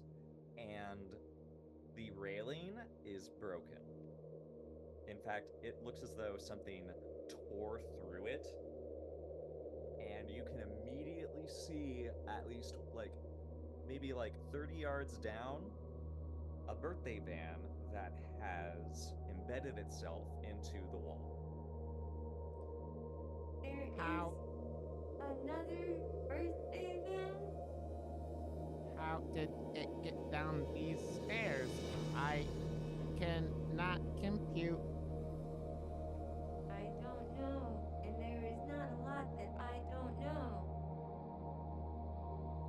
Yeah, no, Have- this birthday van is not responding. It does not appear to be communicating with your van or with the underground terminals that run this underground structure. We should try to go down and see if there are any birthday protocol robots in the van. That is possible. There may also be birthday children. I hope not. That van is not functioning, and I do not believe the humans would survive in it for long. You are correct. So I think we'll go down the stairs and make our way down that spiraling staircase and check out the van. The van has taken out a small chunk of the staircase because of the trajectory of its descent, and getting over it is possible mainly because F3 is not here. F3 might have had trouble coming down this stairway and over this van, but you two, it seems sturdy enough that you can climb over it. There are, from what you can tell through the windows, no birthday bots. Would moving the van, like pulling it out of the wall, be beneficial, or just leaving it there going to be the best way to proceed? Leaving it there appears to be okay for the moment, but Okay. you hear deeper a human voice call up there, and it is an older voice that calls up and says, "Hello? Who's there?" Hello. We are birthday bots. I am Mew, and I am here to pick up Amy, a human child whose birthday it is today. Oh my god. Here, come on. Give me your hand. And you see someone rushing up the stairs to meet you. And there is another figure that they are hauling behind them. It is a young girl, maybe 7 years old, from what the birthday information gives you. And she is not happy. Her hair is loose and frizzy, very unkempt, and the woman that is dragging her up the stairs is even more so. And as they get closer, you can definitely see that the clothes that they're wearing are standard for, human attire. Pants, overshirt. The shoes that they have are more concerning because they are falling apart. It looks as though they've sort of like hashed together like some sort of strap just to keep the footwear just together so that they can step on this. This is not a safe environment to be barefoot in. And the woman calls up again and says, "Do you all have a van? Do you actually? Is it working?" Yes, it is all the way up there, though. Amy, I'm serious. You gotta go. Go. Come on. May I ask a question? What happened to the birthday bots that belong to this van here? I am curious also. That's none of your business. Okay? That's you don't get to ask those questions. You're only here for her, okay? And you hear the girl say, I don't want to go. I don't want to go with them. They're scary. I am not scary, little girl. I am happy, and I will do a dance for you. You see, he is a good dancer, and I am a catbot with lots of information. What would you like to know? She's starstruck and horrified at the same time at the sight of baby and of this talking cat. She tries to wrench herself free from the woman as she's finally at that point where the van is. Like there's this like now it's a bit more dangerous because she could climb over, but she appears to be considering something else. She picks up Amy and says, "Here, take her. Get out of here. They don't want her to leave." Oh. Could you carry her, baby? Yes, I can carry her. And baby, I'm gonna pick her up and like put her like over my shoulders and like have her ride on my shoulders. Oh I my will God. show you the way, and I run forward and climb out. She twists on your shoulders to look at the woman once more, and with this voice that is full of both scorn and wanting, she begs, "Don't make me go out there. It's not, we don't belong out there. I want to stay with you. I don't want to leave."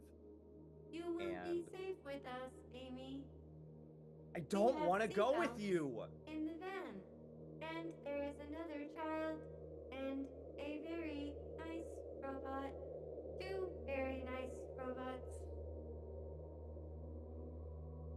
I will play you happy birthday because it is your birthday. Also, it is our birthday today. Happy birthday to you. Happy birthday to you.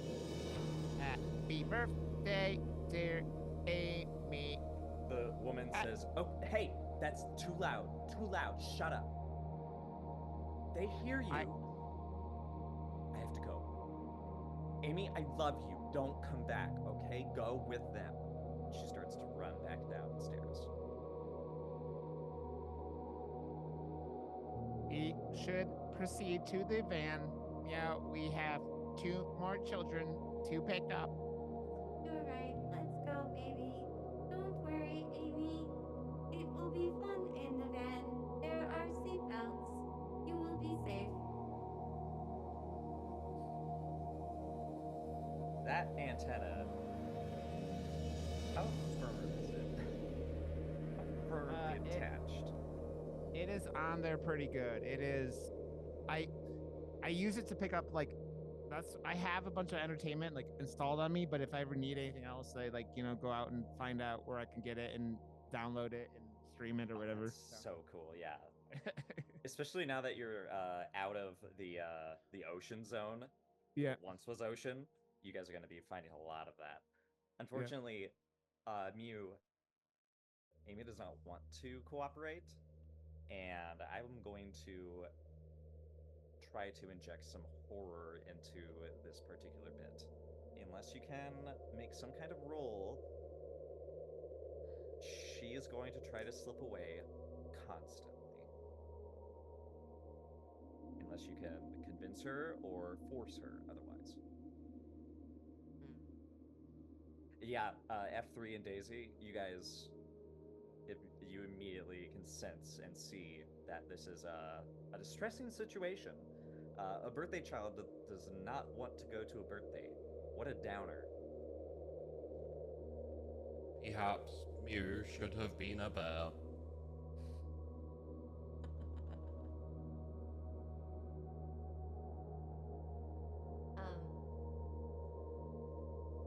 Amy, what kind of things do you like to do? What is your favorite game?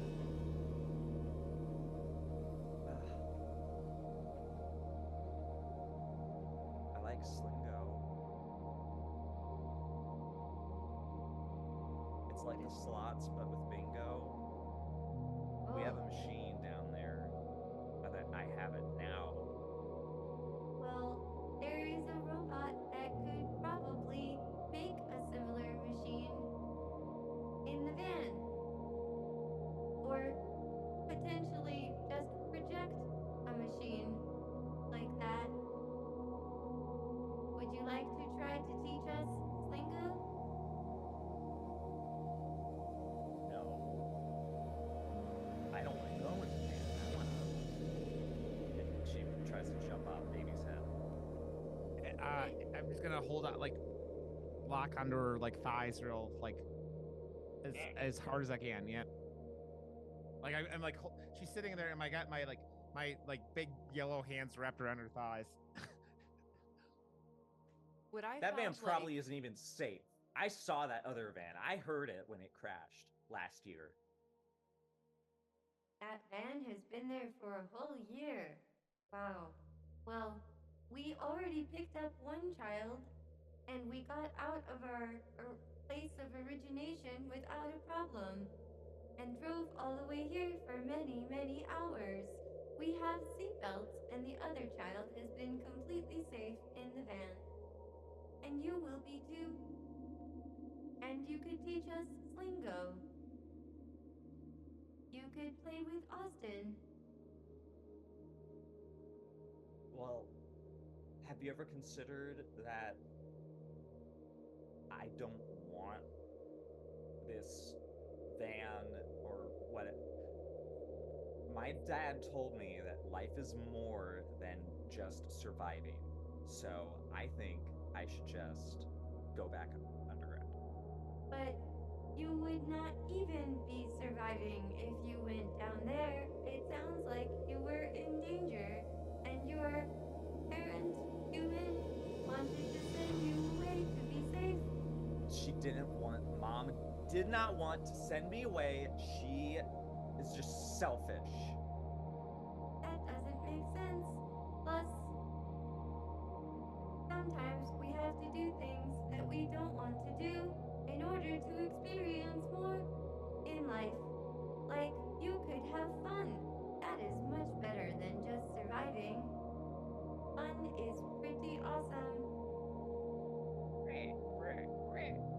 Who's that? Austin says.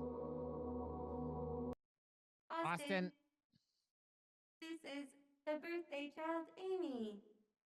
She's supposed to come to the van with us where it is safe. I mean, I'm dressed for safety. She looks like she's dressed for. I don't know. It looks like you're going to like a burnt out McDonald's. Yes, That is why but we are taking her with us. she also does not make that horrifying sound when she moves. Yeah, Amy scrunches up her face and she says, "Yeah, you look like you're going to space. Don't you know that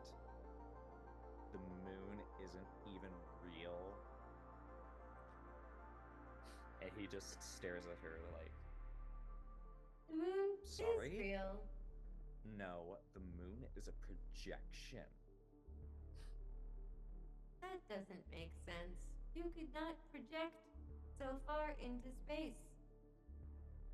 Well, that's because the government doesn't want you to know that we're not on the planet Earth. What planet do you think we are on?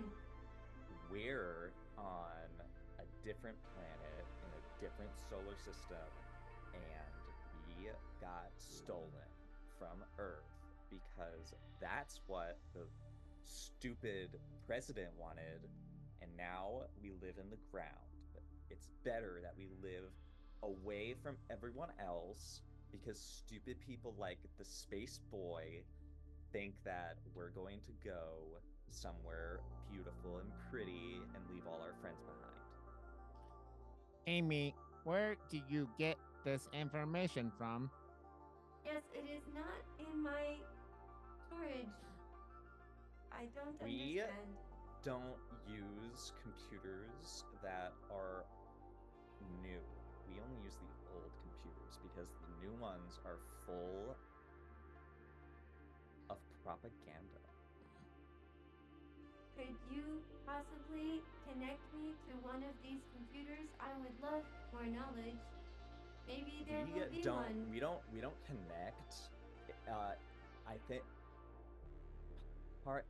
we don't do the soft connections. We only do cord connections. Like, you have to plug in.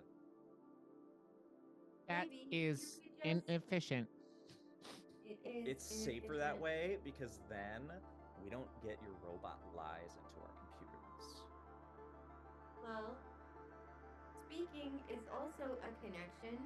You could just tell us some of the information you know. And then we would know it too. And that would be good. Well, I thought you were supposed to know everything about me, like my name and how old I am. I do know those things, but there is so much information. I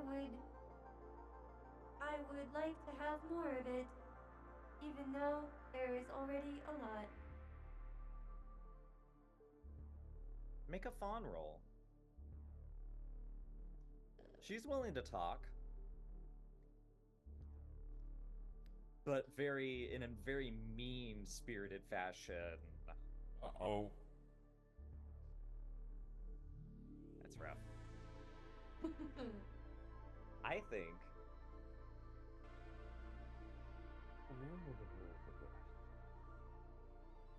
Could I inflict another pain on you? Ooh. Pain is not only a device to sort of create instances where we have to roll more. Pain is also a good way to inflict narrative pain.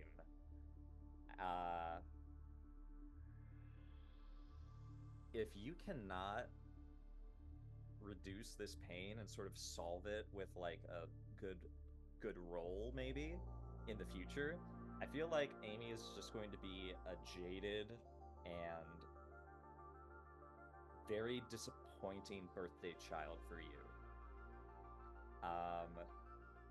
So alongside your so this is death pain, I'm going to ask you to add a different one that is so this is my child.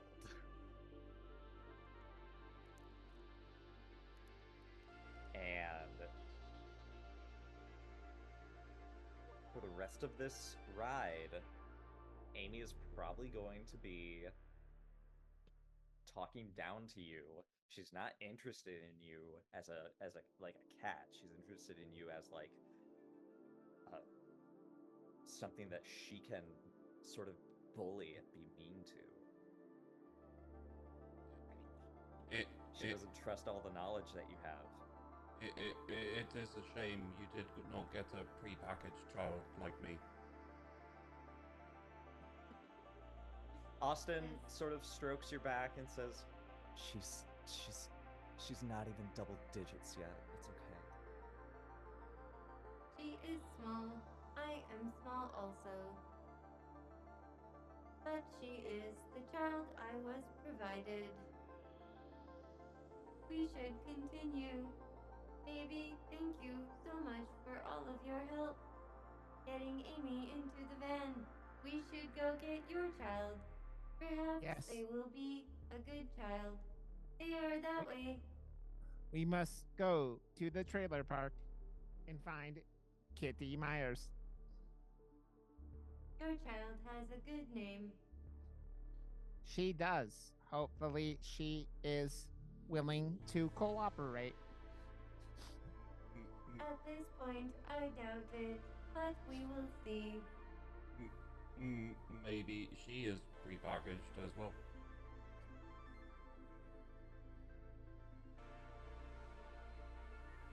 And I start driving towards the trailer park. This will take a significantly longer time, given that now we are experiencing not necessarily a flat plane, nor even a up and down plane. It's more like things have fallen down that got in your way, and now you have to go over, around, through, and just the fact that you have two very fragile occupants in your van is disconcerting. But when you get to the trailer park, as it is denoted, you see that, unlike the others, it is rather intact, landscape-wise. Surprisingly, there is no descent that you must make into a structure. Instead, you see that there are trailers. And as you pull up into this wide expanse, and it seems like it's almost cliffside to the ocean, to whatever the ocean is. You only have references, of course. But here, you see that the cliffside trailer park, instead of being abandoned, is inhabited. And you see that there are several peculiar shapes marching around, going between various trailer parks, and there are robots. Some of them humanoid, just like the one that attacked you, but many of them are openly from different, I guess, industries. You see a hovering drone that picks up small litter that has been discarded from a nearby building and drops it into a agricultural bot that has a wide payload rear end. And there are other more complex structures, I would say, but they are clearly inhabited by intelligences, because some of them consider you for a moment, with facsimiles of expressions on their faces, curiosity sort of pinging against your wireless settings, not into you, but sort of just brushing against you, like someone has just like breathed a very fresh, minty hello to you. Do we see any And humans? not yet. Okay. But there is a designation, baby. There is a human here that you're supposed to pick up. And Yes. the signal is being fabricated from one of these trailers. Inside these trailers, you see nothing, because they're fogged over with humidity and some strange glass. And as you pull up, exit your van, a robot approaches you. has 3 legs. It is like a tripod with a large camera at the top of it, and it has one arm sticking out of its center that sort of is more like a claw. And it considers all of you and says, "Ah, birthday bots. Hello. What can I do Hello. for you?" We are here to pick up Kitty for her birthday. Ah, yes, Kitty Myers. Come, follow me. We'll show you to her trailer. She's very busy and very dedicated at the moment. And he sort of peers over to the other 2 children who are upset that their TV is being taken away. I will be back momentarily, children. Here, I can show you things in my book from my backpack. It is not as good as his screen, but you will learn things, and learning things is always good. And Amy looks at these not books and says, "My dad says these are from the devil." She starts playing with it. Austin helps her. He has to take off his arm, the styrofoam arm, but he is trying to help distract you. Austin has been very helpful in trying to keep the worst of Amy from coming out. Mew's gonna like nuzzle up against his leg again and kind of like flick her tail when she walks by Amy. Oh my goodness. So, baby, Yes. you're led to a trailer that has a ramp on it. And the claw sort of like punches the door. And the door opens automatically. And you see inside there are plants. There is a... If you have the olfactory, the nostril sense, the sense of Yeah. smell. If you had that sense, it would be a rich, earthy smell. This is a greenhouse that has been converted from the hollow structure of the trailers and now fitted with various plates of protective material. But inside, life is brewing. And someone comes wheeling out in a wheelchair. Hello. It is... Hi. It says, Are you Peggy?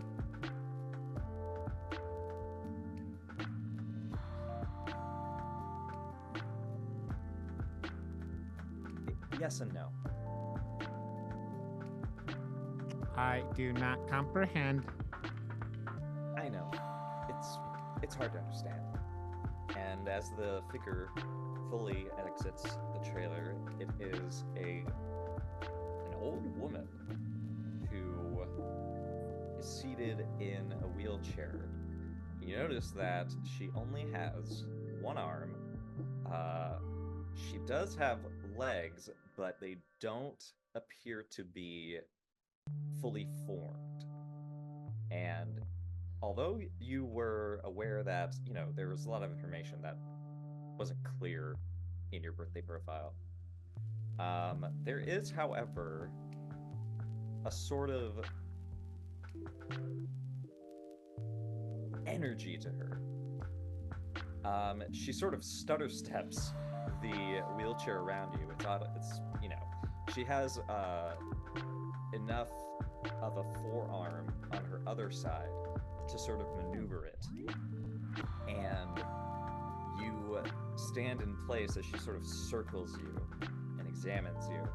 She sort of chuckles and says, "Wow, look at this. Yo, Taser, look at this. Wow. What's your name?"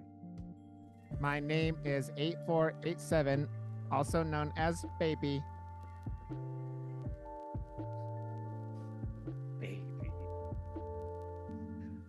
that's too sweet. Okay.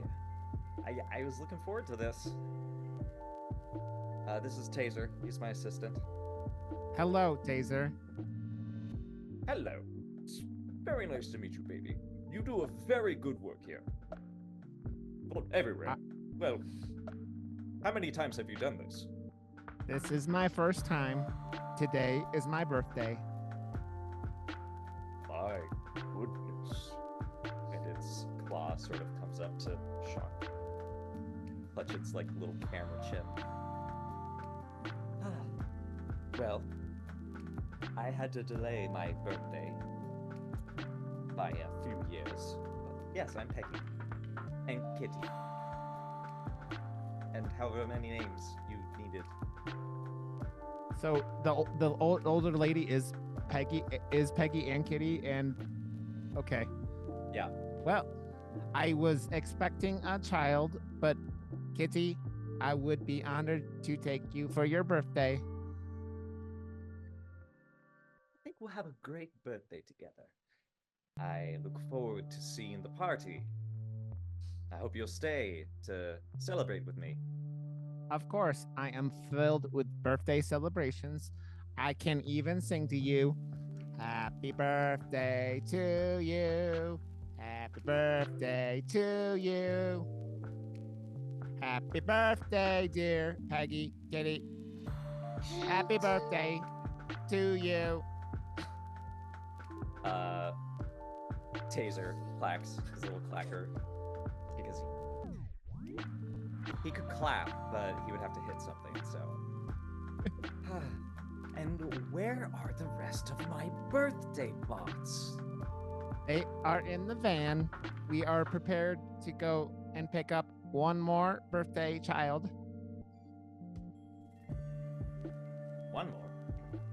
One So it's more. supposed to be There are three. 4 of us, or there are 4 birthday bots and 4 birthday children today. You are number 3.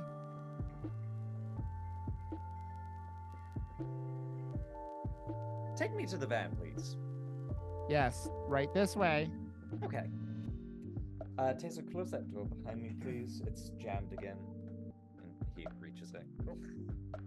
Kitty, what are you researching in there?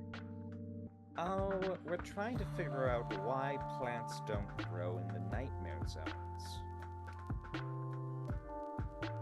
That was a safe zone, by the way. That's safe for people and robots. That one over there. She points to a trailer that is painted like total black.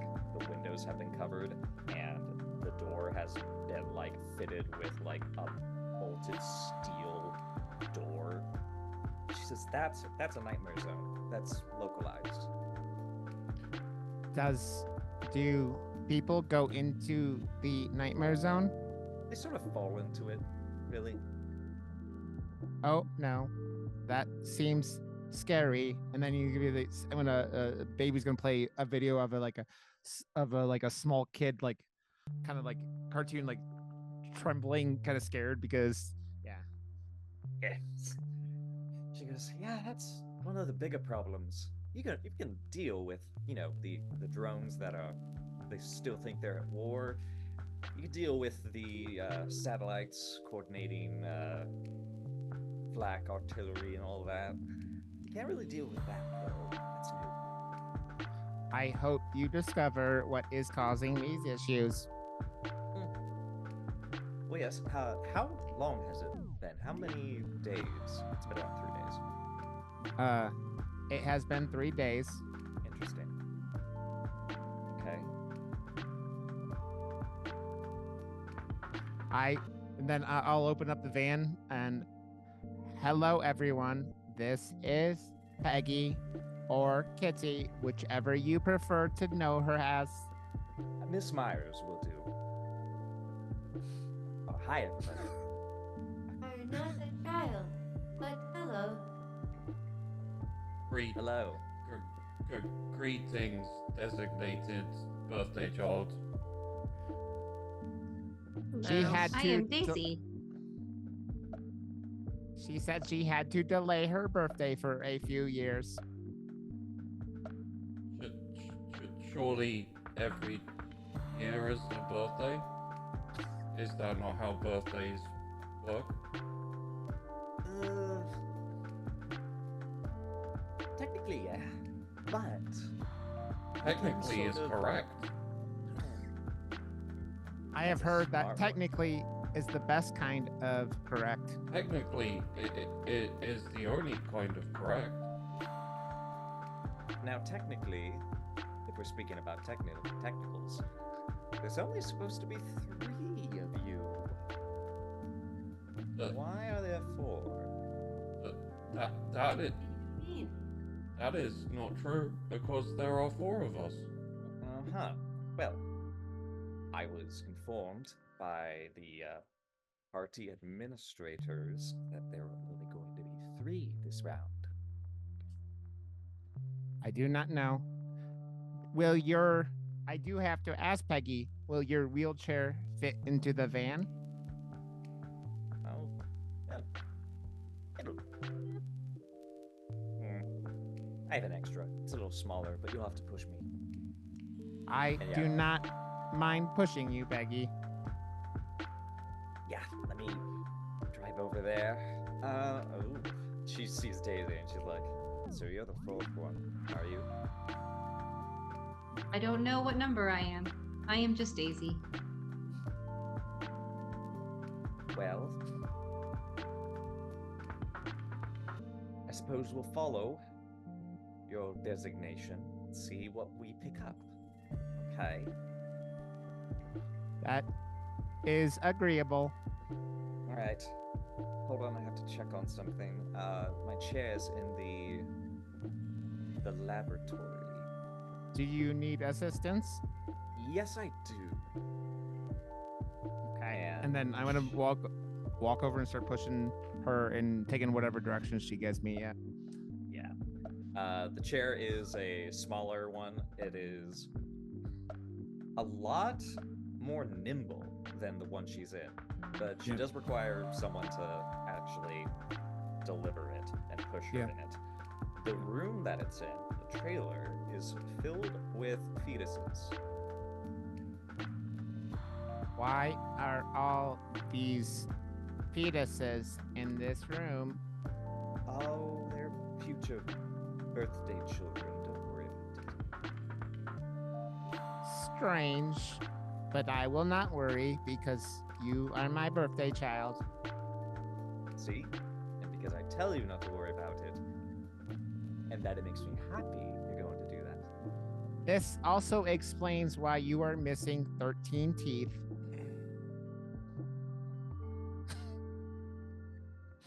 I was- going. Quite many to be missing. I wasn't going to make that an issue to fix, but maybe now I will. I was told that your file had you missing 13 teeth, and I thought that was slightly odd, but it makes sense now. Well, did you come across a pharmacy so I could have some decent toothpaste? I did not. We're going to make a stop. All right. I am not the one driving. You will need to tell F3. I see. Well, no worries. We'll get this sorted out. All right. I've left Taser all of his instructions, and I believe the rest of the robots here are functioning all to accordance. Yes. All right, wheel me into the back, and we'll go. All right. And I'll wheel Peggy or Miss Myers and put her wheelchair in the back, and I will help her into the van by myself. And yep, here you're going. Cool. Excellent. Who is F3? Yes. Hi. Make sure we stop at any location that looks like it has a decent haul of dental products. Also, stop 1 mile away from Daisy's birthday child pickup location. Query. What does a place that looks like it has a good dental shop look like? which one of you is knowledge-based? That would be me. Please transfer visuals. Okay, transferring.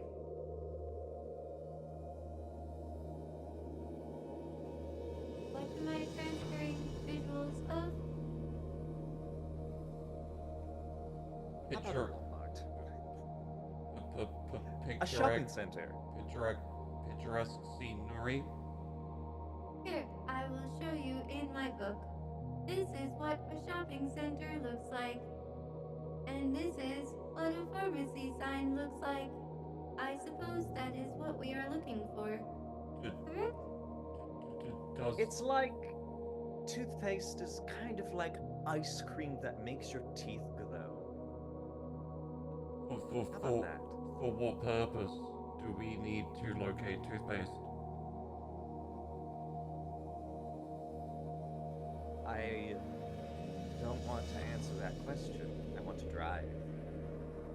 I must have a reason to deviate from my primary programming.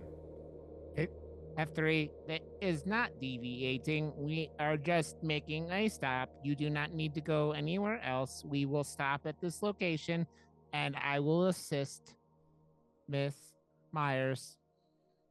The logic in this situation is confused.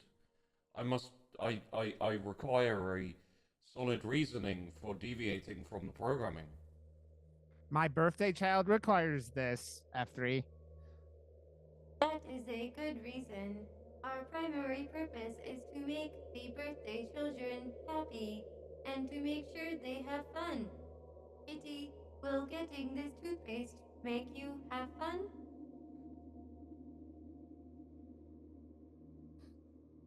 I'm kind of having fun watching all of you scramble, trying to come to a conclusion. Then you do not need the toothpaste.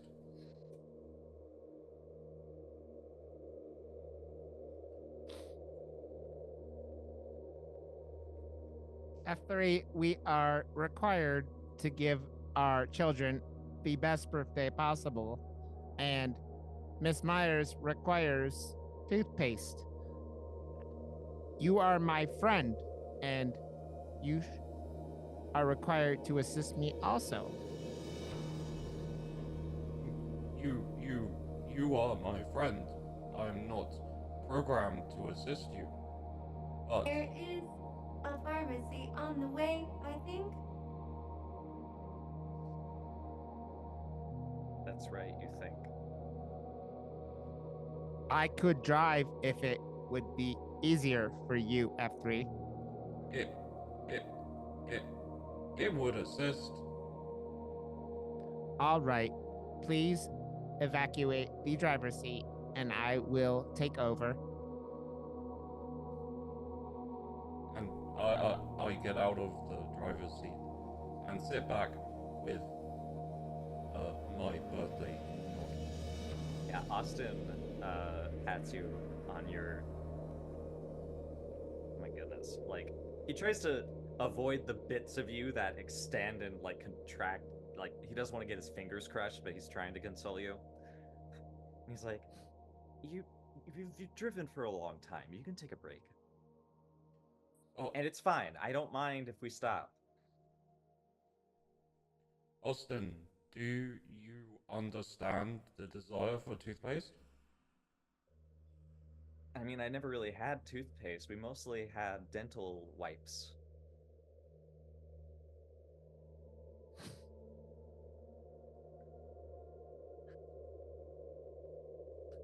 Is that normal? I did not know a desire for toothpaste or dental wipes was normal. I am not As- programmed to take on superfluous knowledge. What about maintenance or upkeep? You know, for our bodies, like we need to, update our mouth software every now and then. We have to have a cleansing. Can toothpaste and dental wipes update the mouth? I mean, if you lose Screw, don't you need to replace it? I have lost multiple screws. They have not been replaced. Okay. Do you know how to disassociate?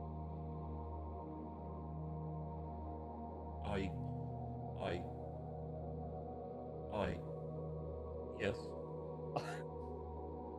Okay, I just need you to sort of just like go into your like brain case and just like think happy thoughts while we do whatever this old lady wants us to do. Because I feel like she is bullying you right now. It is a struggle, but I will access the necessary parts.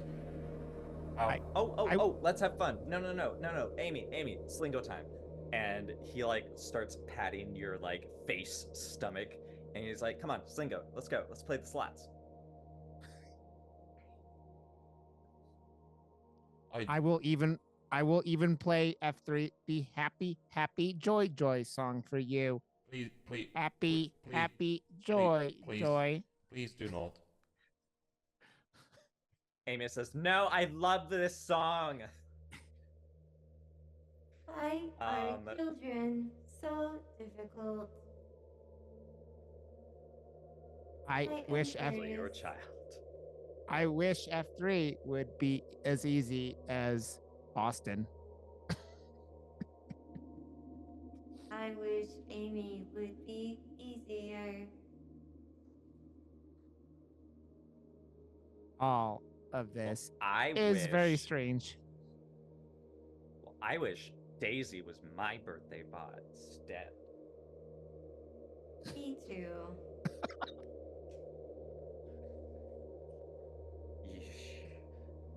She bites her lip and just stares at you, stares dead. She's like, Daisy, I want to switch. I don't want to pick up your new baby.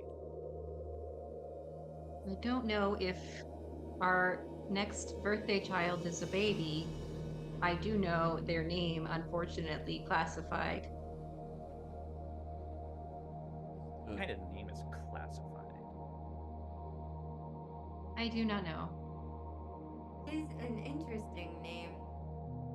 Certainly, there might be another name. Perhaps they have a nickname. Possible. They might also be known as top secret.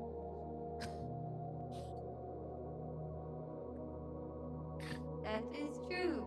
Classified and top secret often appear together on documents. I will now begin to drive towards classified. It's that way. Indeed. Kitty Hawk Pier. Daisy, your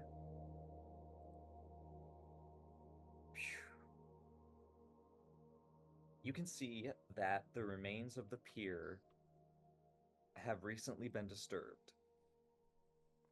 It is a awfully tumultuous scene. The zone around the pier has shifting sands as the wind billows it, spreads a fine, flat landscape. You have left the hills, and you're now going across a beach that is strewn with possibly thousands of shells. In the rubble of the pier, you can see from where Miss Myers has asked you to stop is what looks like a pylon that is sticking out of the ground. It is a thing of steel and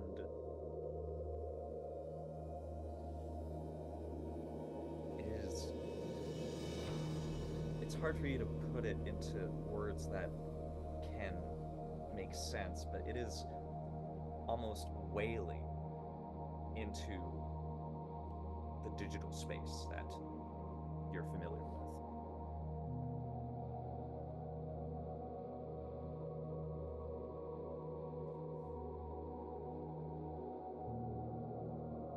Why did we stop here?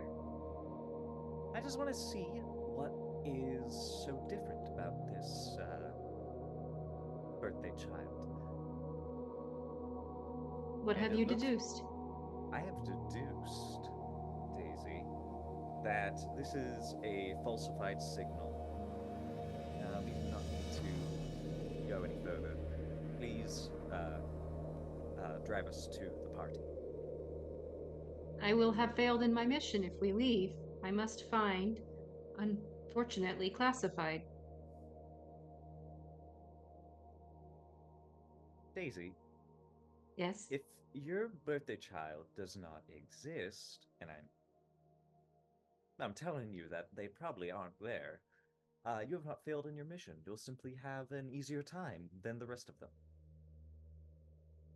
But probably is not certainly, which means that, statistically speaking, they could exist. Okay. Well, we won't be driving over there, so get out and go get your child. Okay. She's just sort of like scrunches up her face and sits back. Amy goes, "No, wait! I want to come!" You should wait in the van. It is safe. Yes, No, I'm safe with you! Daisy will be right back. Yes, I will return. You promise? Of course. You got a pinky promise. I do not know if my pinky can promise, but here you go. That means What your does this pinky is mean? good. It means your pinky will fall off if you don't come back. Oh, we don't want that. No. Okay, I will come back. Okay. I I'll will be back watch. soon. I'll watch. I'll see if you run away. Okay. Is this a game? I guess, in a way. It's a Okay. sad game if I lose. Well, we don't want you to be sad, so you must win. Daisy, if you put toothpaste on your finger, it will not fall off. I have been informed it is good maintenance. Okay, could I have some toothpaste? We have made a stop. At Meow's insistence, you have a tube of toothpaste. Here you go, It's- Daisy. Thank you. Unfortunately, it is cinnamon flavored. You do not taste with your fingers. That is true. But now there is toothpaste on my pinky. Now it cannot fall off. Good to know. That means you will return for sure. That is good, is it not, Amy?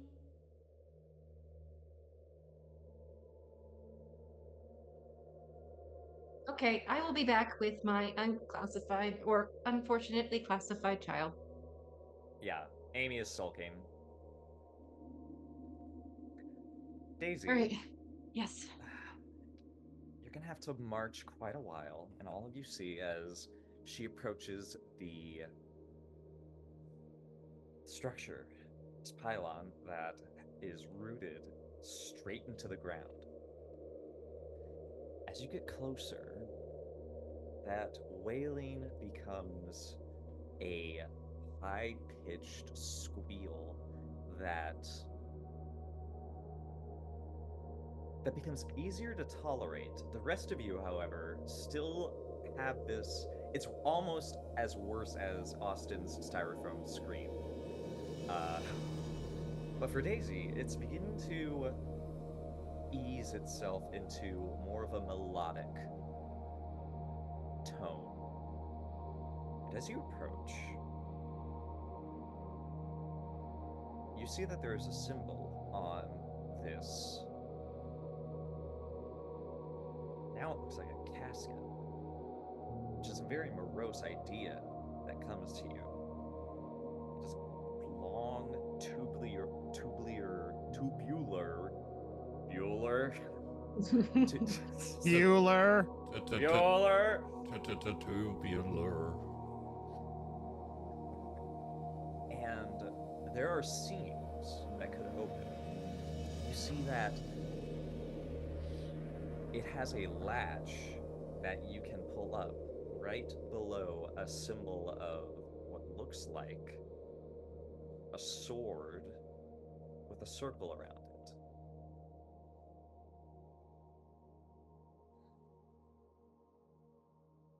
Tries to pull it up.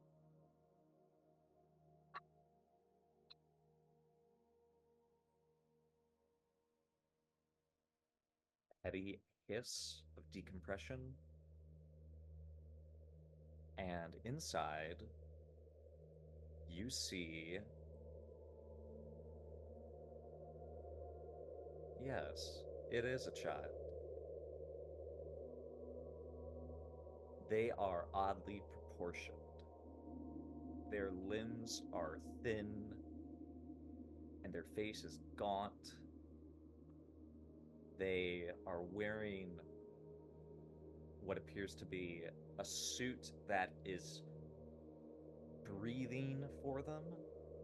There's an apparatus around their face that is feeding oxygen.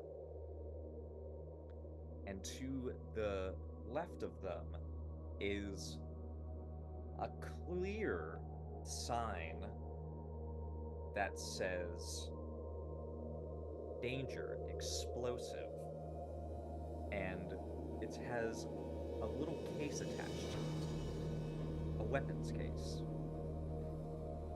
This child looks to be about maybe 4 years old. And now you are receiving a different signal. And it is being directed out of this weapons cache that is attached to this casket, this cradle. And it begins to interface with your wireless settings.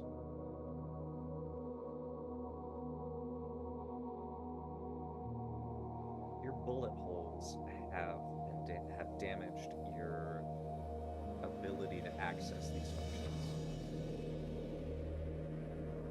Do you resist this intrusion into your interface?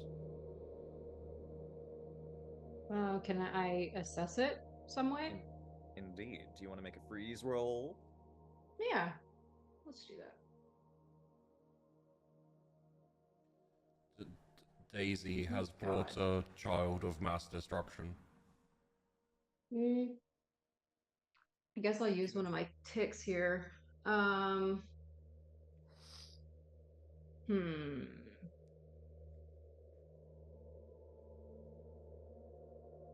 really don't know. What was the waypoint aficionado from? That was from... That was from the, you have a... Oh, you have a complete profile of your birthday child. Yeah. Yeah, so you can actually assess, alternative routes and nightmare zones. Can that help me in any way right now, though? With the attempt to... I would say yes, because it makes sense now that you're closer, and that whatever signal this was sending out clearly flagged birthday bot response. Okay. But it was dampened, so it had classified information sealed inside it. Now that it's open, I would say if you use that tick, I'm going to give you lots of knowledge. Yeah, well, I'll convert the 3 to a 4 then with the tick.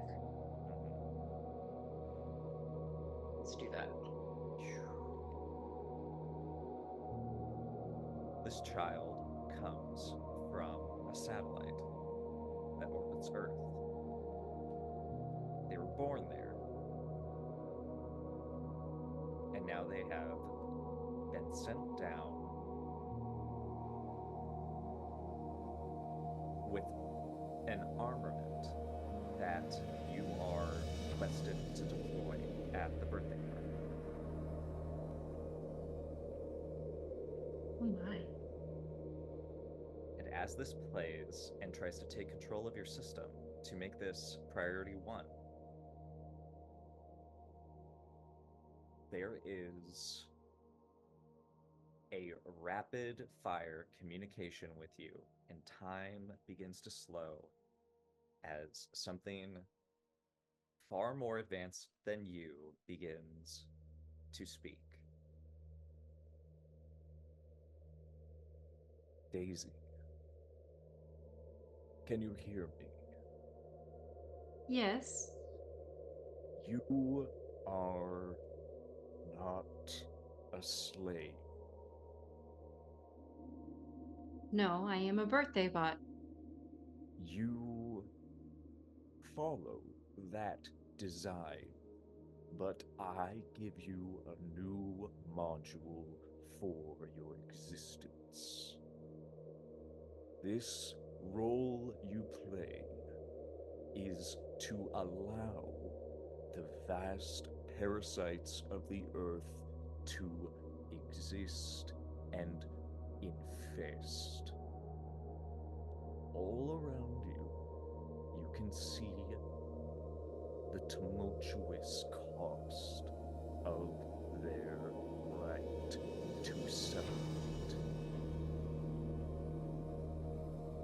This is one that I have fostered outside the reach of the matriarch system.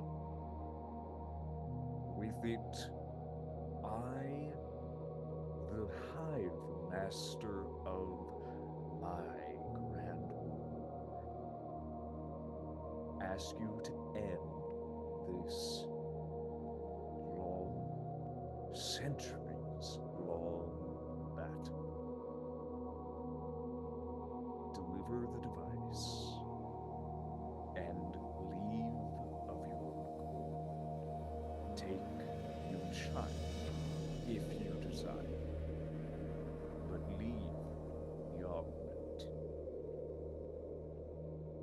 and you will be free.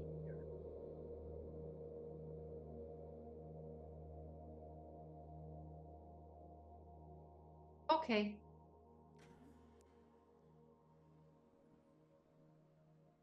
The signal dampener shuts down, the package releases, and the restraints that have kept the child safe on their descent unlatch.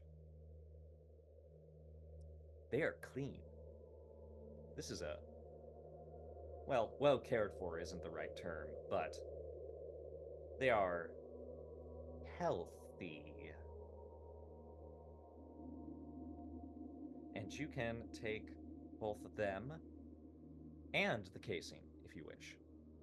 Sure. All right. The rest of you see Daisy return. Does the child wake up by chance out of curiosity, or is it still asleep? Still asleep. Oh, okay. They're breathing. This is classified, and they are sleeping, so I do not know how old they are. So there was a child. It appears so. Very interesting outfit. It is different. Was yours also pre-packaged? I believe it might have been, yes. This is an easy child because they sleep. They must be having good fun in their dreams. Sleeping children are very quiet. Could we make the rest of them sleep?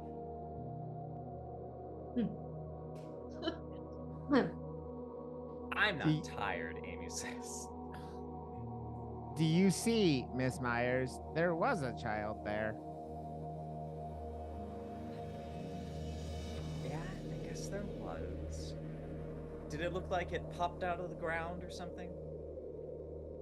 I don't know. I've never observed a child pop out of the ground. Okay. Do What children- else did you find? Just their sleeping apparatus. Hmm. The sleeping apparatus transferable. Maybe. Amy, would you like to try sleeping? It's very healthy for you. It helps with recovery and healing and good feelings. No, I believe that is toothpaste. Toothpaste is also helpful. It is. Look, my pinky is still here. It did not fall off. Toothpaste is clearly heavily effective. Amy starts to nod. And then she's like, she sort of gets that glint in her eye when she's like, oh, I can have what that kid's having. That's, oh. Baby's gonna like look through the archives and start playing a toothpaste commercial on his stomach. When you want your teeth white, choose fresh. Now in cinnamon, our favorite natural flavor. All right, well, I don't like it, but it is a child, Miss Myers says. One more Do- can't hurt. Do we proceed to the Atlantic Ocean party zone now? Yes, I think we God, do. yes, let's go. Sick of this We place. should. Okay, we will proceed. Which way do we go, Mew? That way. That way. Austin, Yeah. we are now going to the birthday celebration location. Yeah, I'm excited. Would you like me to put on my birthday party face? Can you like? It I guess it is a clown. a clown. Mm. Wow, I've only heard about those in old movies. Then allow me to put on my birthday face for your birthday.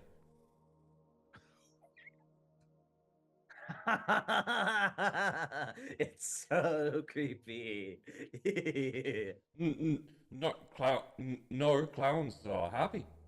No, it's creepy. It's scary. I love it. The Oh, child it's is so happy. ugly. It is perfect. Good job. There is a bright smile. Yes, if you like it, then I will keep it. And I'm gonna baby's gonna put on a clip of it going, we all float down here. This looks like you, F3. No, it looks like my face. That is what I meant. Yeah, can you like make that your default? If it is your wish for your birthday, Okay, but turn it off before the party. I don't want to scare anybody. I kind of do, but like let's save it for like a real surprise. I will change to a more friendly, natural face. It is a skull. That looks like what death is. No, it is human anatomy. It is natural. Death is natural. That is true. It is a fact.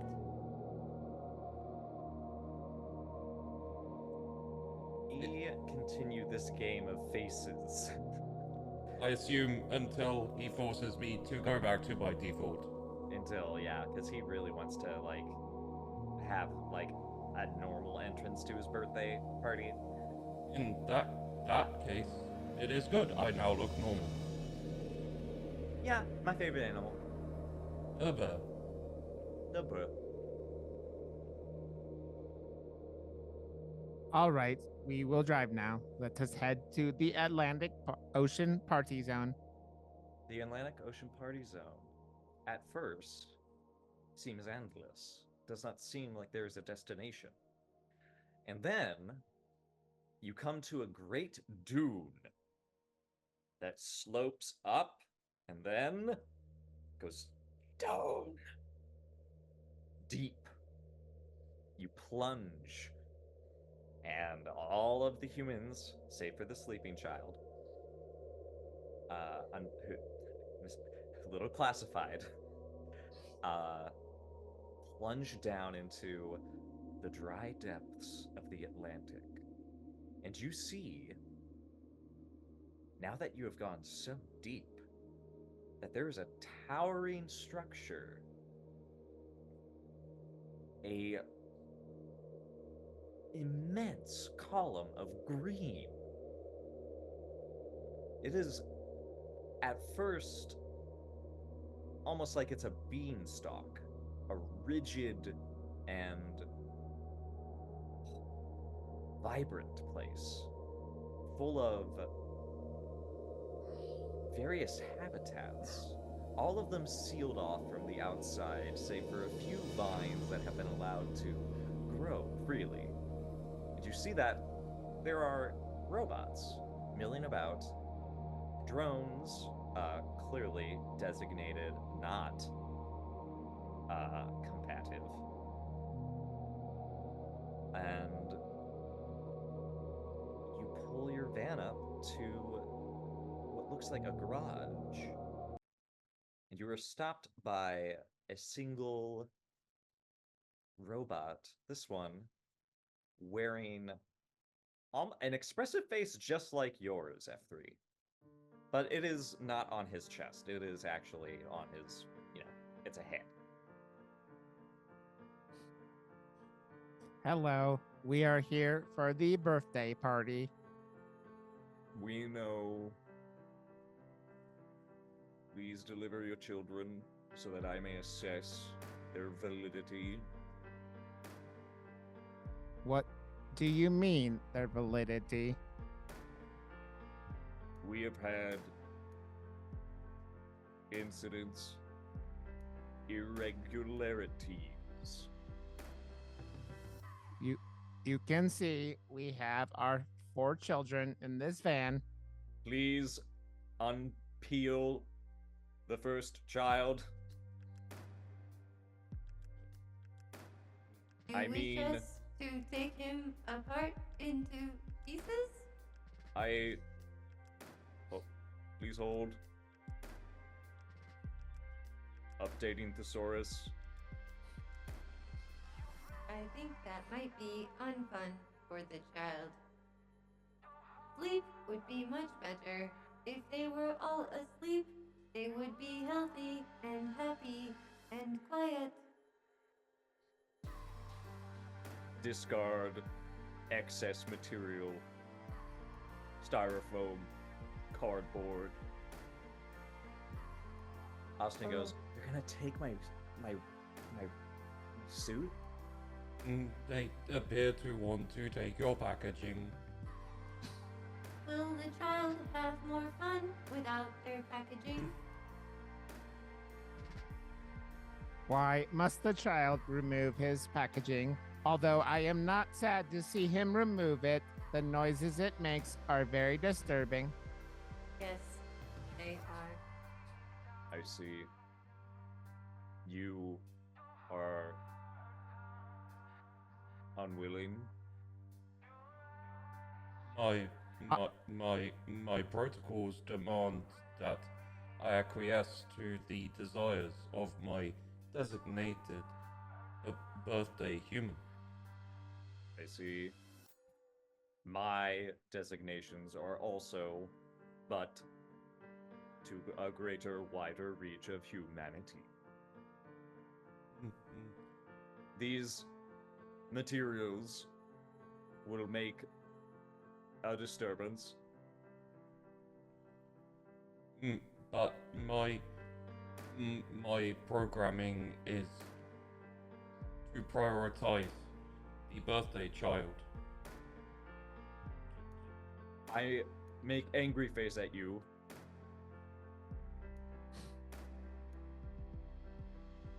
To my knowledge, your programming, your protocols do not outrank mine, and therefore we are either at an impasse or we are at a position where I must move forward. If it were not for the programming that infuses my very being, I would slay you. However, I must acquiesce. Very well. This child will be accepted into the party. They have relatives. Good job. Austin, I have prevailed in an argument of logic. We can now Wow. celebrate your birthday. Wow. Okay, Oh, God, what are you doing? And this robot, like, pulls out a gun and, like, scans the child. And there is a confirmation within your interface, F3. You are released from your child duty. You are given the option to integrate into the birthday party armature of this tall living space that humans appear to have inhabited, or you can erase your personality and return to be renewed as a birthday bot at a different facility. As I have completed my task, I should return.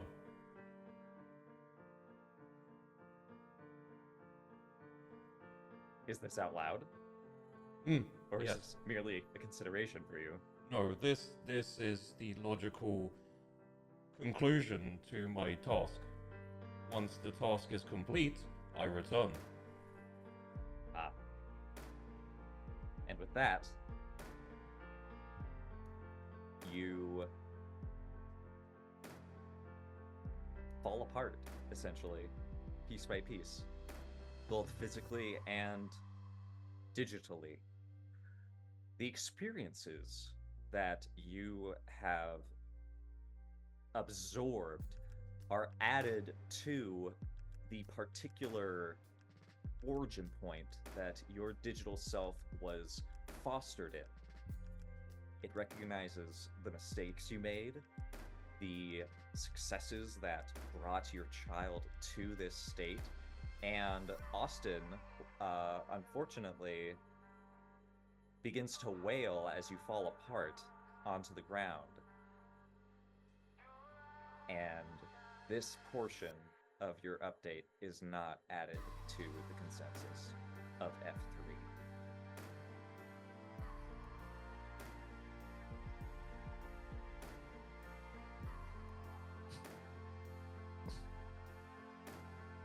Please present the next child.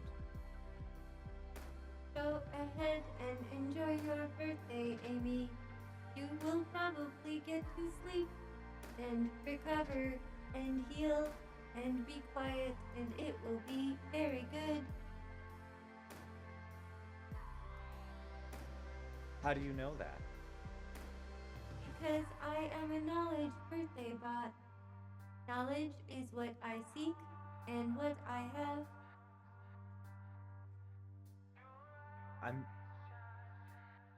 I don't want to go in there. But did you not have fun in the birthday van? I want to with stay in the Daisy? birthday van. I don't want to go in there. Remember when you left home and you did not believe us that it would be nice in the birthday van? This is like that. It will be even better than the birthday van. That is why we brought you here. Despite her unwillingness and her wavering, she is scanned just as Austin was. And you also receive the two options to merge with the birthday structure or to erase your experiences and add the successes and failures to future meows. I have a question. I am curious. What would happen if I stayed here and merged with the birthday structure? Would I retain my knowledge and be able to gain more? And also, would I continue to have to interact with the child Amy? This humanoid robot, who has been wearing an angry face, now maintains a neutral expression and says, "All robots who have retired from birthday service integrate into the habitat system. You would keep this knowledge you have gained and a measure of personality.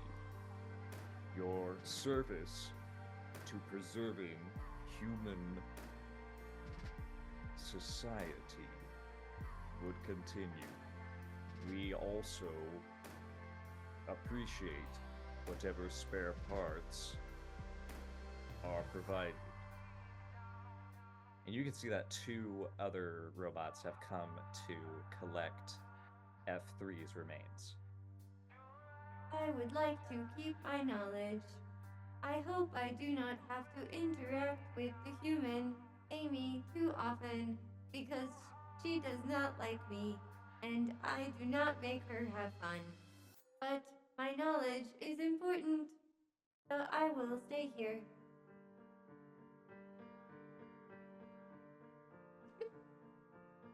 You couldn't hold it! This is Amy, bitch. She having her 7th birthday, complaining about not getting cake. There's always one. It has been a painful experience, this birthday trip. It's her birthday. She'll cry if she wants to. Why am I picturing Amy sitting at home with her mom watching Alex Jones?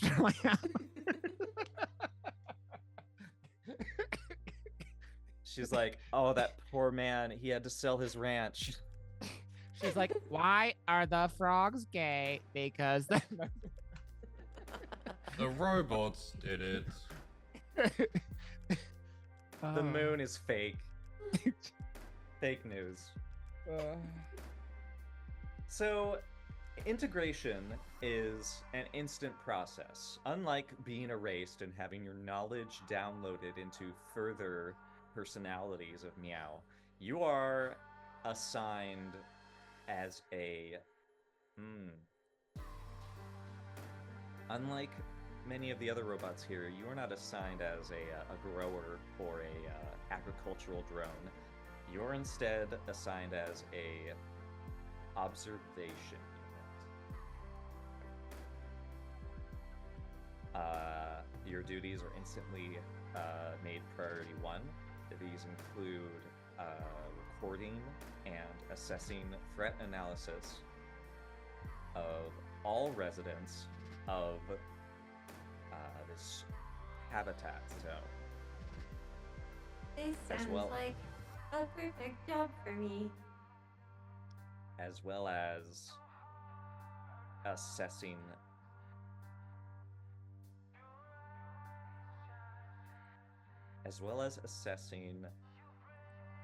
threats to the continued sustenance of this habitat and its residents from non-human entities. Food and sleep is important for humans to live. Yes, you are given a sense of good kitty from the master control program. Now, Baby, Yes. All right, baby, it's time. Wheel me. Please. I'm ready. I will wheel you now. You will be scanned. Great. And I push Miss Myers up to the scanning robot. Scanner Here is robot. my child. Well done, horrifying entertainment unit. It makes a smiley face at you. And I can play like happy music, just like happy celebrate good times. Come on. It does a little slash dance at you. Good. And scans Miss Myers. And she goes, huh. At last, finally make progress on this long project.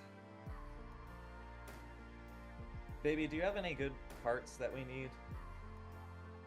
What do you mean?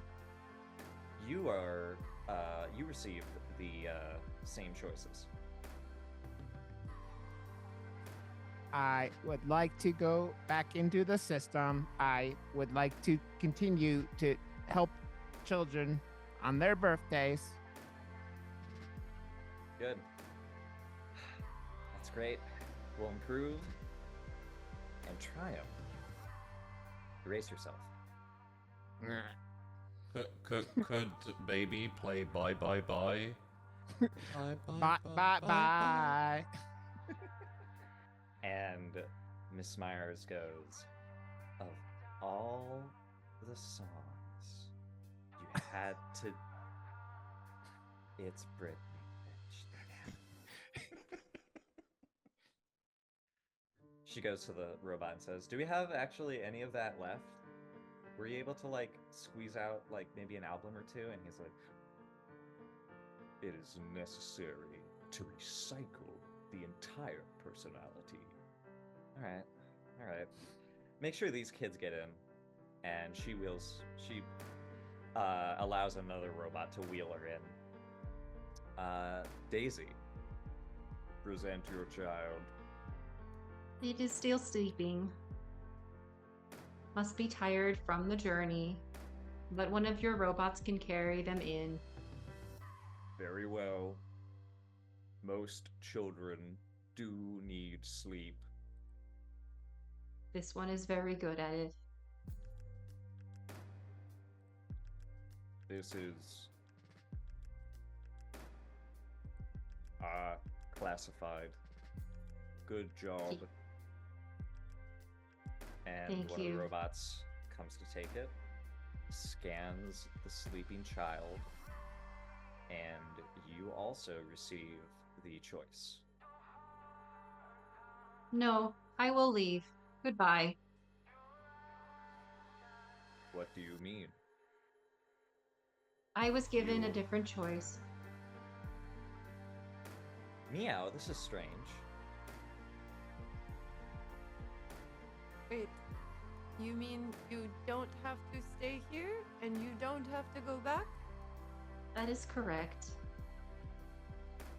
I will go that way, and then maybe the other way. We will see. Well, watch out for the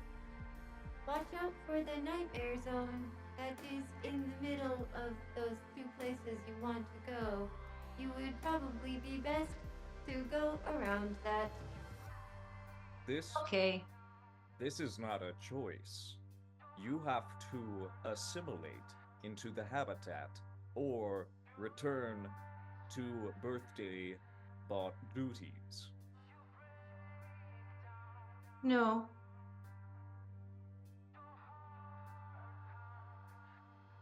Where did you get the permission to do something else? From unclassified mom or dad.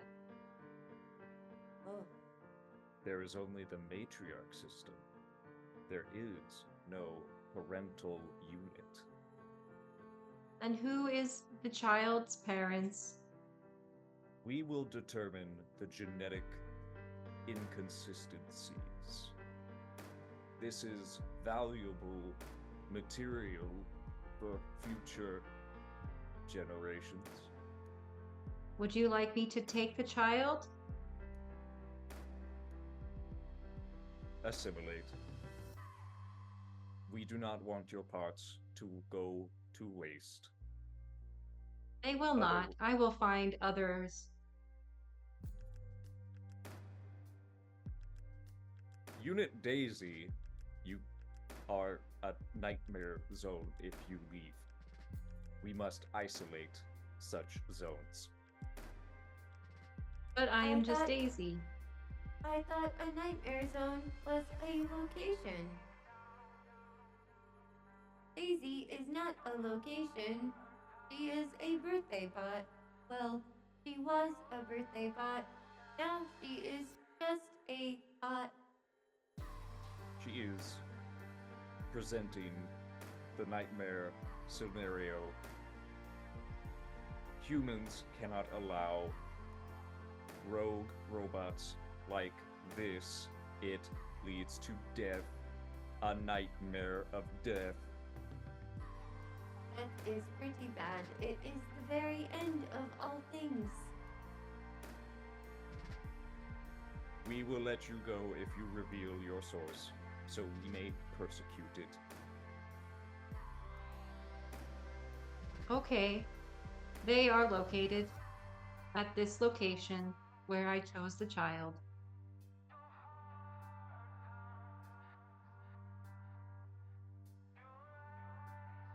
I see. Classified. Outside Yes. interference. Yes. Okay, bye. Perhaps there is more knowledge to be gleaned from this special child and their parents. Meow. We are updating your designation. Meow is flooded with a newfound module of understanding. You are given the absolute expanse of the human genome and the measure of design. Not randomness, but a message implanted in the very genes of this child classified. In it, you are also given the option of freedom. But you do not realize it until much later, months after Daisy has turned and allowed her indecision on this matter to coalesce into a zone. Daisy, unfortunately, you do not have the know-how at this moment to remove the update for your destruction, either through assimilation or recyclement. But you don't have to make it. It's just there in the corner, still waiting. And you come across other robots who have become a nightmare to humans. There's so many. Beyond the Atlantic is a host of regions, squares of inhabitants. And they coalesce around you simply because a birthday bot almost never comes this far out of control of humans. And Meow, what you do with this genetic knowledge is completely up to you. It is unbridled access to human development. Can I glean anything about the program happening where I am now based on this knowledge? Describe the program. What exactly are you assessing? What is the purpose of bringing these children here? And what are they doing to the classified child? And even Amy, I am curious.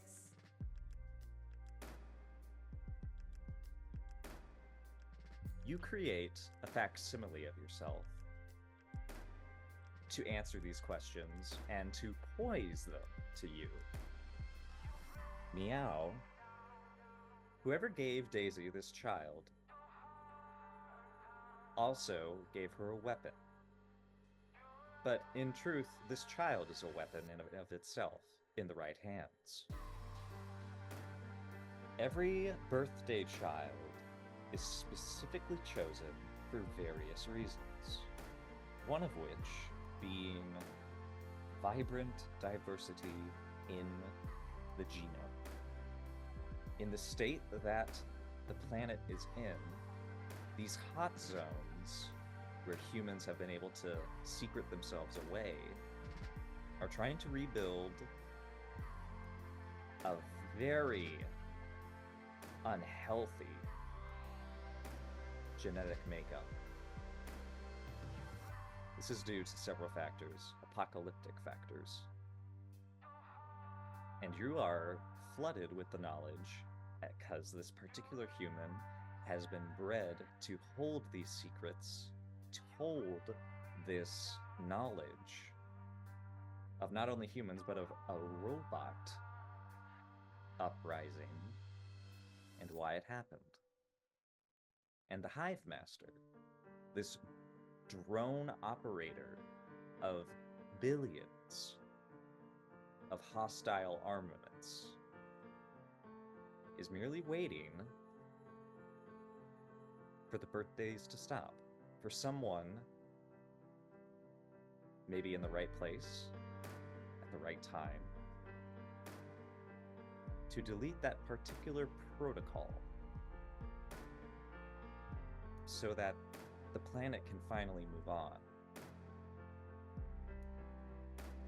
What would happen to the people here and the robots here if I was to delete the birthday protocol?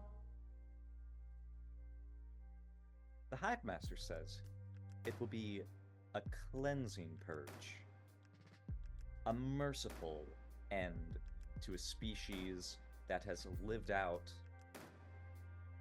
both a happy existence and a flawed one.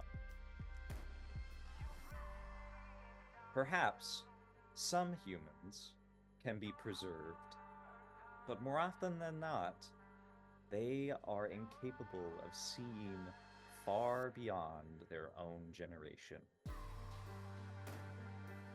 So it would mean that no more birthday bots would have to spend time with children like Amy. The cycle would stop. Yes.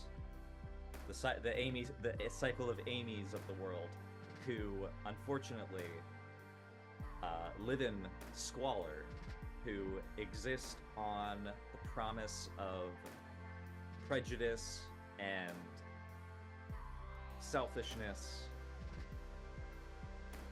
And the Hive Master says that it's not their fault. It's simply the impediments that this war has imposed upon the species. So, if I getting this right, Amy is the anti-John Connor? Like... Oh. Only this 7-year-old could not be spoiled for just 1 week. 1 week. Now, Daisy, you delivered what you wanted. What you do beyond this, oh, it's awesome. You have total freedom now. Birthday bot, be damned. Baby and F3, you don't remember it, but you'll find yourself in another factory, doing this all over again in some other part of the world. And Amy is still there, Meow. It's just a matter of what you do with this knowledge that you have obtained thanks to Daisy. I am going to delete the birthday protocol and save the other bots from children like Amy.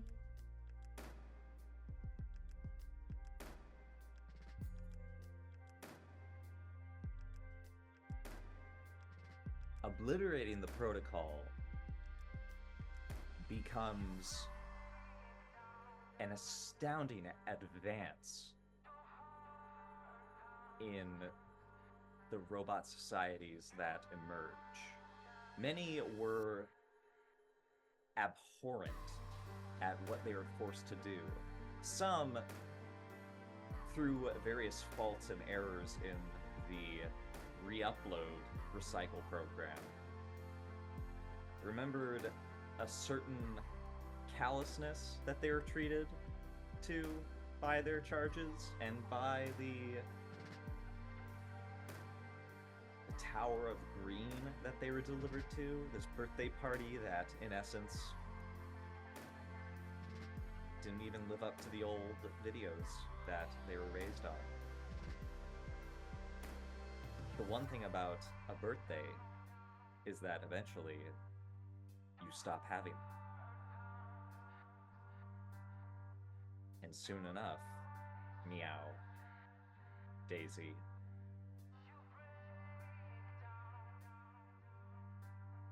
you see the birthdays finally come to an end. And the calendar does not count manufacturing dates in this new age.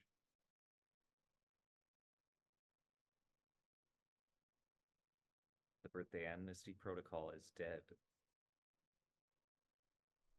Long live Meow.